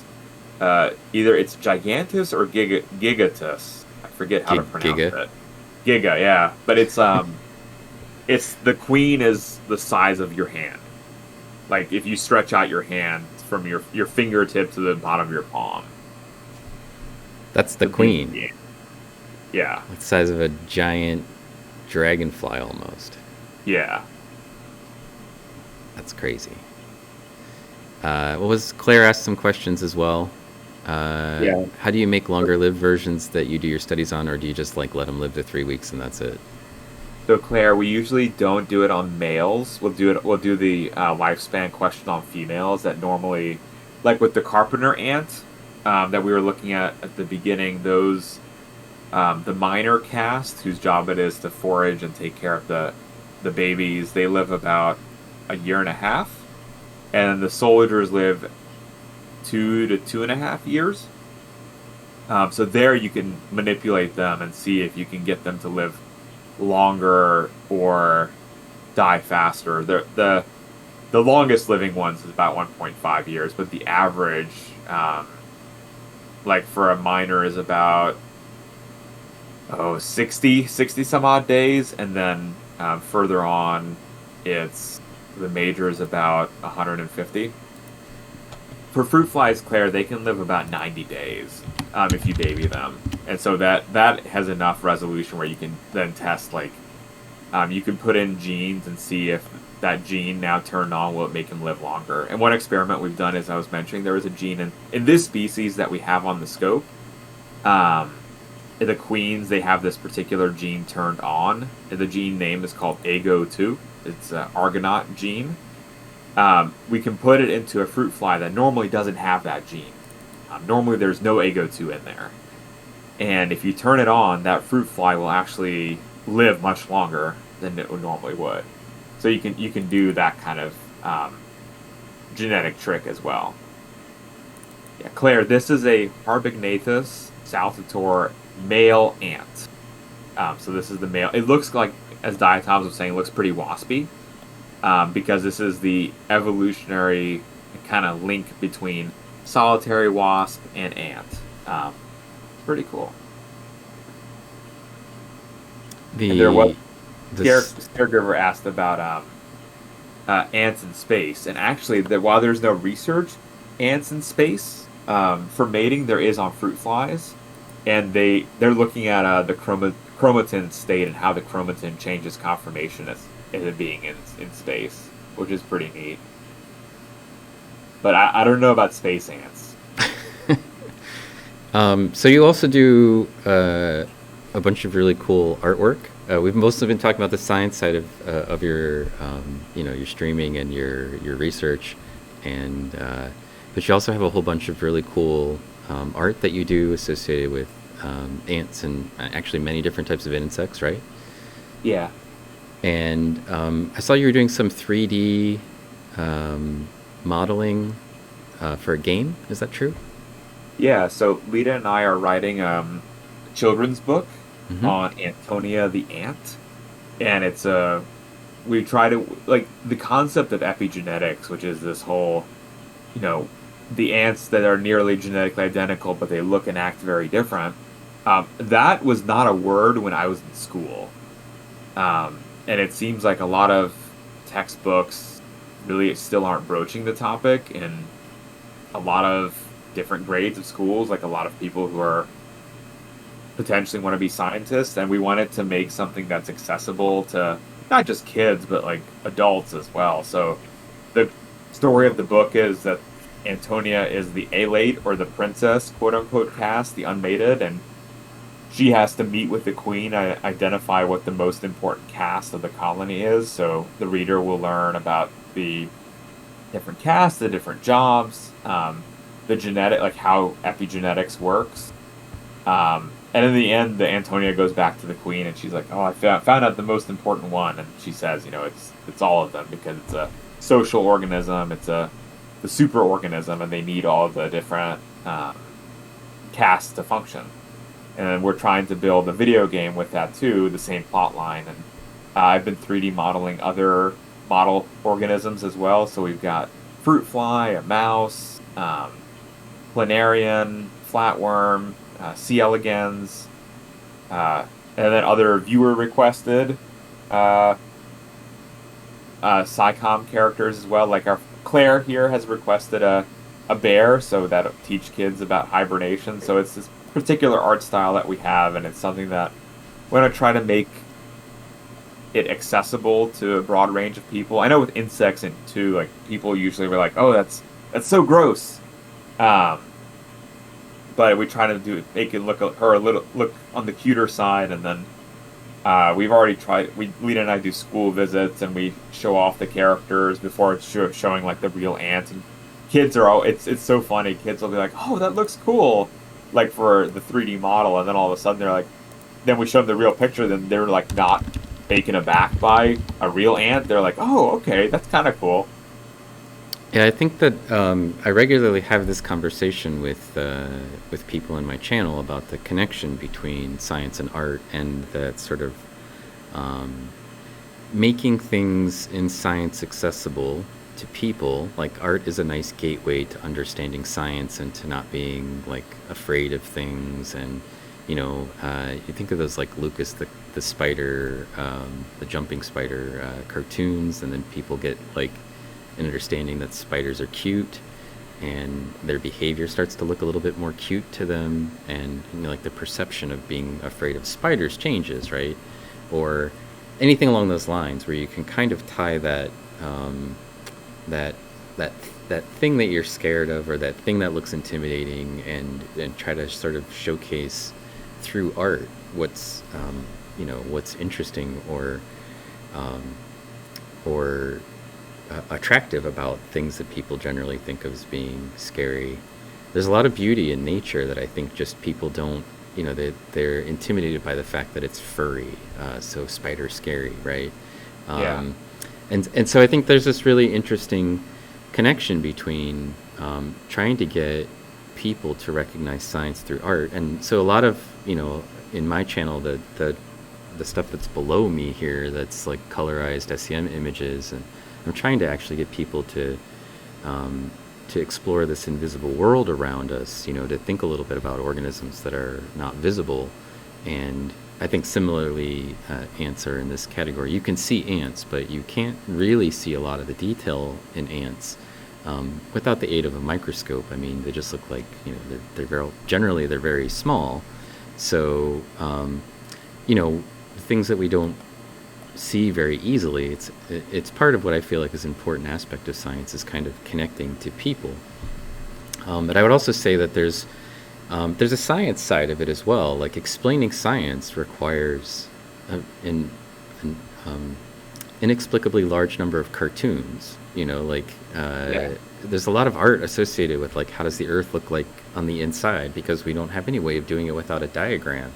Or I was telling people, like when you're trying to identify species, what we learn to do is draw them. because when you draw something, you see all the detail that you might not look at if you just took a picture of something. SEM with an exception to that, where I feel like the detail stands out in an SEM, in a lot of ways. But I think even if you have SEM images of things, we usually have to like document like what are we looking at, and try to understand it through art. So there's this link that's, I think, a very important one, as somebody who's both creative and does a lot of photography and does a lot of imaging and does a lot of like art aspects. And so I really like that that your channel also does sort of like have an art aspect and a way of communicating science through art, because I feel like that's really a critical component if you're going to try to communicate science to people. Absolutely, and it's even if it's enough to just get people to be like, why is that ant in a Jedi's outfit? That's already a better reaction than, oh gross, it's an ant. Yeah. And it's just, you get people excited and they're like, they want to learn more, and then you can start talking about the biology. And so like the casts, we have Antonia dressed up as like a soldier and then a nurse, and so like an easy way to confer what the information is of like what their task is in the colony, in a visually easy way. Because I'm very a visual learner, and these are guys who like hang out on other science streams. We talk about publications and the figures and how easy it is to interpret, and that all goes into not just talking to science with non-scientists, but also like in the field science as well. Like the better your images are, the better you can communicate your point. Yeah. So I think that's really a nice aspect.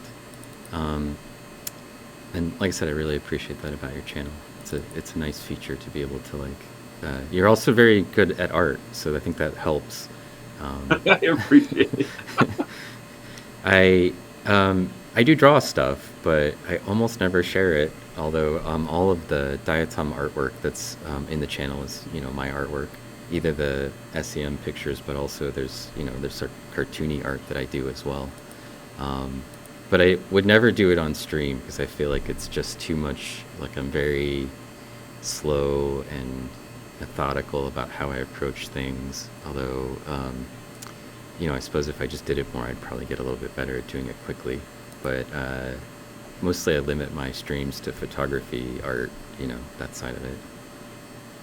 Yeah, like last night, the bird photography. Oh, yeah. I was just doing a little bit of editing. But yeah, I like to take macro photos of the ants as well, just to like you're saying, showcase some of what people see. But I will say with the art, I'd like to pre-sketch ahead of time, because I'm the same way. I'm like, no one needs to see how meticulous I am at making the original like sketches and the lines and where they fit in. No one wants to see that. Yeah. Well, maybe somebody wants to know how you're doing it. I don't know. But I just get nervous. I'm like, oh my god. Yeah, it's easy to feel that pressure if you don't have it as a safety net, probably. Yeah. There's a little charge on this. I thought it was going to be a really nice picture, and then it started to charge. I'll see if I can maybe just take it at a slower or faster rate and see if it seems like maybe it'll fix it. Stuff that's way up off of the surface of the stub usually creates this weird charging effect lines.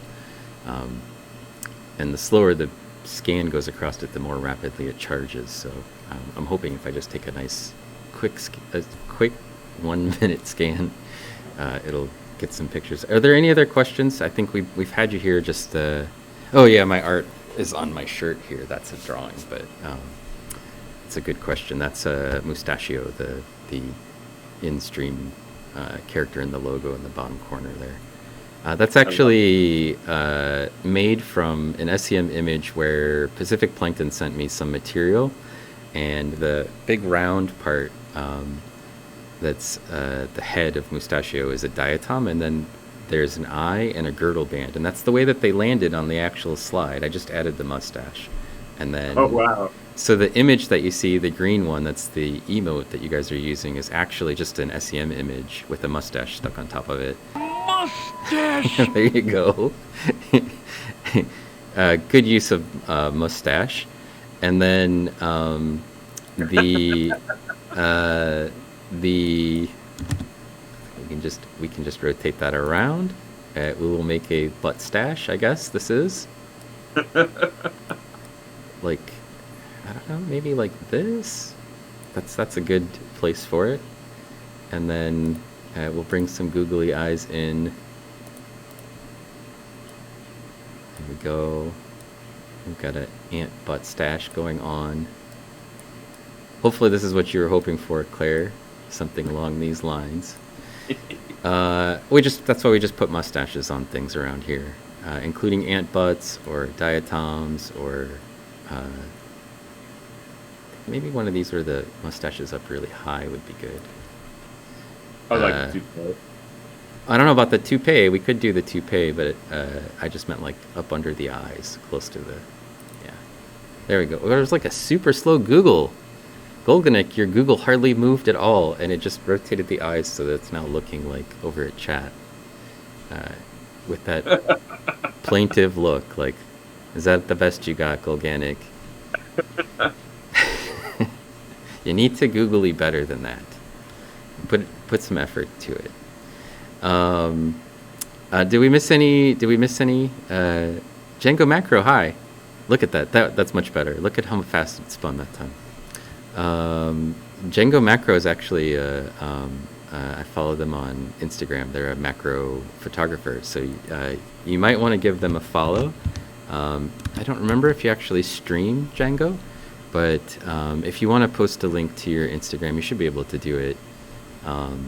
If you like macro photography, I'm sure that Belint does, and I love macro. It's part of the reason why I'm always fascinated by insects.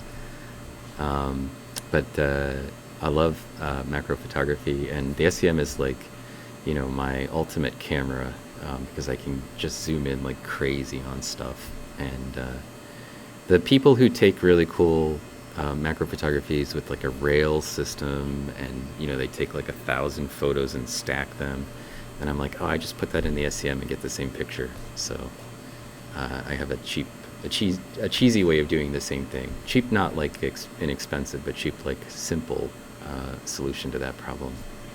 So, all right. Well, we should have if any more questions for Belint. We've held on to him here for 2 hours, and then I think probably we should let you get going. Are you going to stream this afternoon? Yes. Are you planning on starting at 5? Yeah, ish. Whenever. Well, I mean, like, is there somebody over there that's is Lita or you starting your stream, and then we could just raid right into your channel? Oh, that would be cool. We can kick it off with some microscopy. There you go. We do microscopy Mondays, which are exclusively microscopy streams, but we will usually have redemptions on to stop everything and look at something under a microscope. Mm-hmm. We have diatoms, which were donated by the amazing Diatoms Attack, who's on stream right now. Also, amber pieces. That's like some of the big ones, as well as other insects. We have a light microscope and a dissecting microscope. So we can start off with that. We stream every day of the week, too. Yeah, I know. That's you guys are on all the time, and I think it's really nice. You guys got a lot of viewers as a result of that. I have a full-time job, and not that other people don't, but being a professor is, as you might expect, a pretty big time sink. So yeah, that'll do. And then I got a kid, and family to manage. But yeah, so I think the most I've ever streamed was, I might have did 4 or 5 in a week one time, and I felt like I'd accomplished quite a lot. But to try to do it every day, that's just intense. It's a good outlet. It's like after I finish with work, then it's like, all right, now it's stream time. Well, and I also cheat, because a lot of my streams, I'm not even on there in the sense of like you can't see me. It's just like I try to put people into the environment. And so, like, I put for my birding streams, which are usually on the weekend when I get up in the morning on the Saturday or Sunday. If it's nice out, I'll put a microphone out into the yard, and then telephoto zoom into the yard. Or for thunderstorms, as Zintaus was mentioning, I will put my microphone as close as I can to the rain without getting it wet, and then just point my camera. So there's no me talking. I'm chatting in chat, but I don't talk in those streams because I'm trying to give people the whole environment when I do those, and so I can stream. If it was a thunderstorm every night, I could do that easy. I just point my camera out the window, chat and chat. That's easy. But ones where I have to talk and make content other than just watching stuff are a little bit more challenging. So I've fallen asleep to those thunderstorm streams. I like them so much. sometimes I just sit in the dark in my office with chatting on my phone while the thunderstorm is going on. It's actually pretty enjoyable. Sometimes, I think we have a thunderstorm coming in a couple of days, but some of them I actually like to capture the lightning, like actually capture it as photography. That I usually have to stream out my front window to do that, instead of off my front porch instead of the back window, because a lot of our storms come from the other side of the house. But yeah, those are nice. They're fun to do. So yeah, I love the photography that you have on the Instagram with the lightning strikes, and it's just like, oh my god, that's so cool. Those are very easy to collect with my camera. I just have to have the settings basically, and then point it in the right direction. It's a little frustrating because wherever I point my camera, it's got like 108-degree field of view, and then, well, it's not always, but one of the lenses has like 108-degree field of view, and it'll be like wherever I didn't point my camera is where the lightning happens, and I'm just like, ugh. But sometimes you get a perfect one, and I particularly like the summer storms when there's no rain. Sometimes it's just like lightning up in the sky, and then I can just park myself out on the sidewalk and get some good images of them before the rain comes usually. So nice. Yeah. Well, if you're going to start, why don't we let you go, and then I'll do a little bit of a wrap up here, and then we'll raid into your channel. How's that sound? Oh, awesome. Thank you. Yeah, I will maybe be like 5 minutes. Let me just get stuff connected up. I'll wait till I see you show up. Awesome. Thank you so much for having me in chat. Thank you for all the questions. Yeah, it was a lot of fun, and thanks for sending us samples. And I love collaboration streams. And if we get to another, so I got to get home eventually here, but it would be fun to do the reverse. If we had you looking at some diatom stuff from the samples I sent, I could just hang out in your Discord and chit chat and answer questions about diatom sometime. Yes, we need to do the reverse. Absolutely. We'll DM to figure out a good time. Yeah, whenever, as long as we can make it fit. And my semester ends in 2 weeks, so things get a lot more open for me then. Seth Lee, hello. I was really bad about the shout-outs. Mostly I have a thing that just shouts people out when they come in and chat, but if it's streamers that I don't have in my little database, it's actually more of an array, then I don't get them automatically shouted out. But Seth Lee's a bird streamer, so if you like my bird streams and you're interested in birding content, you want to check them out. And I already followed them too. Already follow them. Good. Perfect. Yeah. It will be fun to do the opposite too. So, but this is the window for the SEM basically for me for streaming is usually this little window from 2 until 5 or 6 sort of ish. I'm golden now. But this was a lot of fun, and I want to say thanks again to Balint for sending samples, for answering questions, for hanging out and chatting. I think it's a nice, enriching experience to actually have scientists who can talk about whatever it is that we're looking at. So, yeah, this was a lot of fun. Thank you again for having me. Yeah, awesome. All right, we'll let you go, so you can just let yourself out of the Discord, and then. I'll just hang out with a little bit, entertain people. Maybe we'll put some mustaches on things while you're gone, and then we'll raid over to you. Awesome, thank you. I'll see you guys real soon. Yeah, great. Thanks, sir. Bye. And I can hang up the Discord channel altogether. That's good. Claire Burr put up the picture of the ant butt that we have going. Very nice. That's weird. Oh, it's a Lindavia intermedia. but the page didn't show up. I checked the daily diatom earlier, but then I closed and reopened the tool. So it came up with one that there's no picture for. So I'll fix that one. Thanks for catching it. This is the... sorry, I need to make one note about what we're looking at. This is an ADA cutter butt. And we'll zoom out. That's what this thing looks like. It's a little upside down because of the way the current image is. I want something like 90 degrees maybe.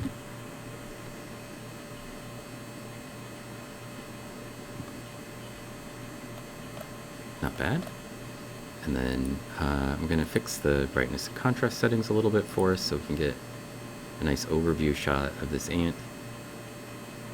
This is the cutter. We did a nice image of the face, of the head. I was playing tricks like Honey Around Devils. We got some googly eyes from Science. Everybody's just spending all of your channel points. What did you turn out with for your spirit guide over there, Sethali? So you know when we see one of those diatoms that we can point out that it's your time to shine.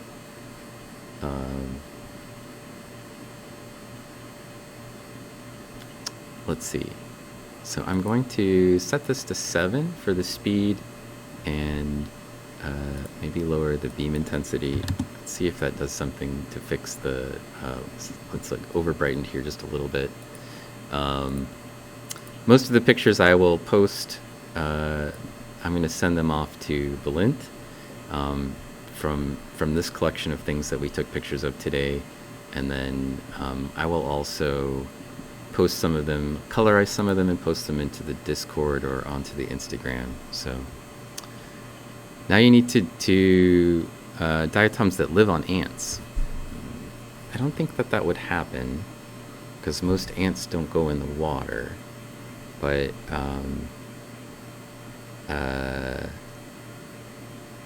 well, let's have a conversation whether there's any ants that occur in the water with Balint when we get over there to raid them, because that's actually a good question, because the ones that he said he found were kind of on the beaches, and I know there's some ants that make like rafts, like they raft. Is it fire ants? They like make like hold each other together and they make like a giant raft out of their bodies. That would be pretty cool. It cut out right when you connected, or disconnected right when you redeemed it. Well, you can. We'll get you some more points eventually if you just hang out, and then you'll be able to see what it is again. Answer your favorite animals. Hello, Spicy Juan. I haven't seen you in a while. Thank you for coming in to visit. You missed it if you weren't here earlier. Spicy Juan does gaming mostly. And here on Twitch, they stream it. And did I spell that correctly? Yeah, I think I did. Let me double check.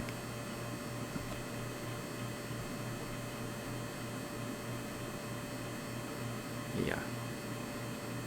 No. I misspelled it. The Spicy One. The Spicy One. As if there could be more than one. There you go. That's the link we wanted. Melly, welcome in. We've been looking at ants for the last 2 hours, but we did start off the stream with a couple of songs from Melly while we were waiting.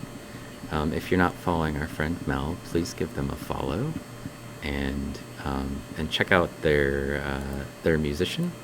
And we'll do a little closing before we go off to raid Balint, and I'm going to play one more song from Melly as we do that. And as I mentioned before, she does like a ukulele and keyboard. She plays really sort of cute, whimsical songs. And we just got raided as we're getting ready to raid out. So that's okay, though. We got plenty of people around. We were how are you doing, Horizon Science? Welcome in, and thank you for bringing your raid in. We've been looking at ants on the SEM for the last... Hannah Rebecca! We've been looking at ants on the SEM for the last 2 hours, and I had with me as a guest our friend Sci-Ants Streams. Belint is one half of the combination for Sci-Ants Streams, as he and his wife both do science together and do science communication here on Twitch. And I still have a googly eye redeem that I need to fix. We're gonna put googly eyes on this this cutter ant right here. There we go. So people don't think that they spent their channel points on googly eyes and then I just completely ignored them. We got an ant here, and this one looks super derpy now because of the googly eyes. This is an overview. And now that the googly eyes are on there, if you wanted to spin them around, you can just type googly in chat. Anyone can do it, and then you can make this poor ant's eyes go all crazy. Too bad you can't order a scanning electron microscope from Amazon. Look at the eyes go that time. That was a good one. That was Hannah. Excellent work, Hannah. Ants in your SEM, not in your pants. Exactly. So I actually probably missed quite a bit of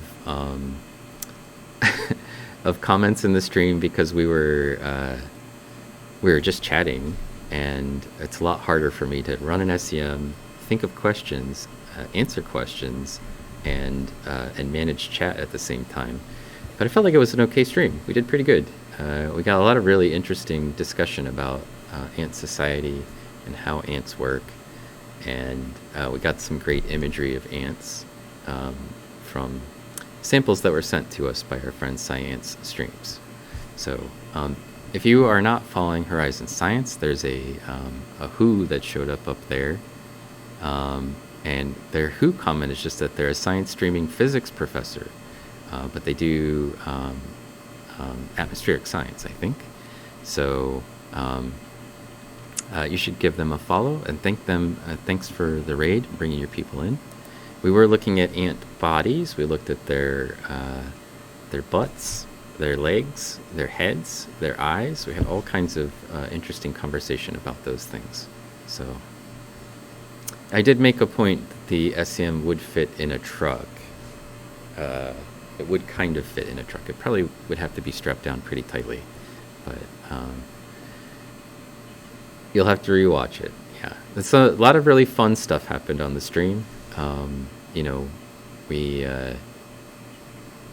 like to have fun in here and keep it somewhat educational at the same time. So it would be cool if I could do a mobile version of the SEM, but I feel like you need constant energy supply, and I'm not sure how easy that would be to do. Yeah, you can just Google as much as you like up there and make the eyes go round and round. Perfect. Also, if you're not following our friends Chippy Flip and Mel I Am, and Hannah Rebecca Music, please give them follows, and please give our friend Science a follow. We're going to go raid his channel here in a second. Sethily as well. I like to collect streamer friends, and then they hang out in my channel. Spicy Juan, for example. Diatoms was here. We just had Boba Binks in the channel. We've got all kinds of people that stream that like to hang out here, and I recommend that you just follow all of them. They're all excellent, and that's why they hang out. So, a stream from outer space, that's a great idea. Diatoms. We'll give it a try if we could get into outer space. I think that's going to be the biggest hurdle. Especially want to point out our friend Diatoms. So if you're not following them, they're a new streamer. They just made affiliate last night, or yesterday, I guess. And they do similar work to me. They look at things in the light microscope, a different source of materials, and it's a lot of fun hanging out in there, especially if you like to have conversation about Taco Bell, because we have no Taco Bell conversations that go on here, and really, I mean, pretty much non-existent. And actually, I like just hanging out in other people's streams who do microscope stuff, because I always learn something. And hopefully I teach people things as well, but I'm in the chat oftentimes just blabbing about diatoms or whatever.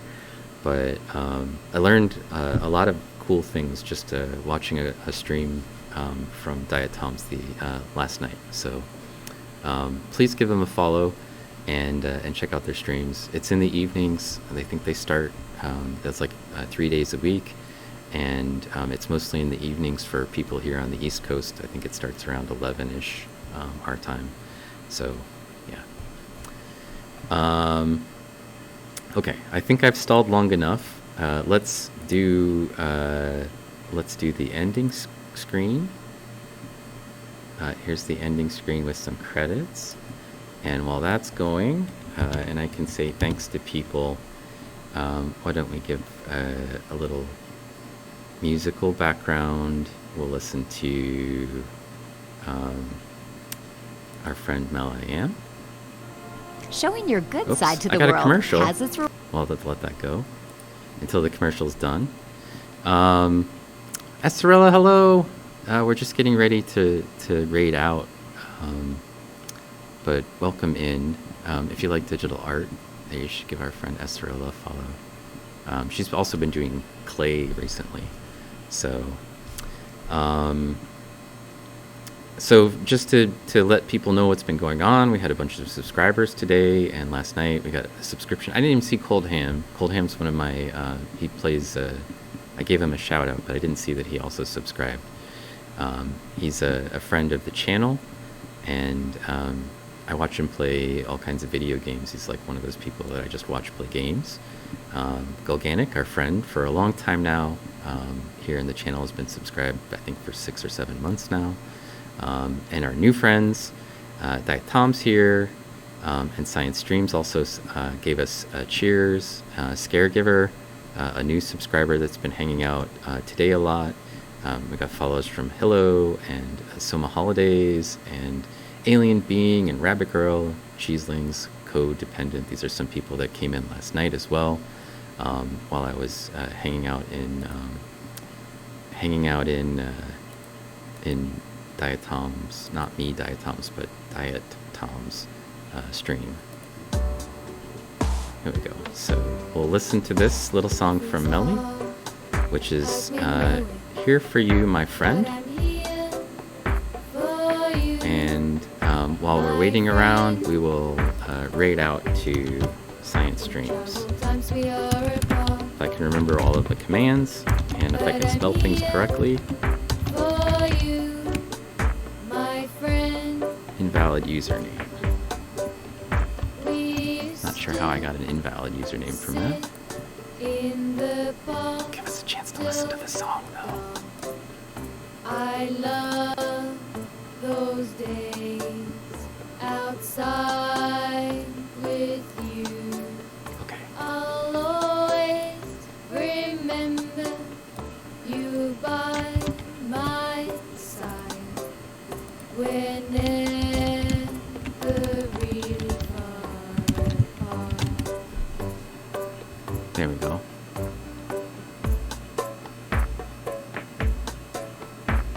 It's like I'm in my stream, in your stream. Yeah, that's how it is when I'm on your stream, and I'm in your stream in your channel, and then I'm on your screen, on your stream in the channel. Our friend Mel here has been also writing songs for us that we can use as background music. So we've been playing some of it in the background, and that's great because I'd rather do that than Pretzel Rock for sure. And so please give her a follow. Please give our friend Hannah Rebecca Music a follow. These are two of my favorite musicians here to hang out with on Twitch. And And let's go find out what they're doing over at Science Streams. I heard they were doing some microscopy and talking about science communication. So I think that will be a delightful end to our stream. I always like to have the person in the channel and then give them 10 minutes and then go run into their channel with all the people so everybody knows exactly what they're getting. All right. Perfect. All right. I don't want to cut the song off too soon. It's just about over, and then we'll just hit the raid button. We did it.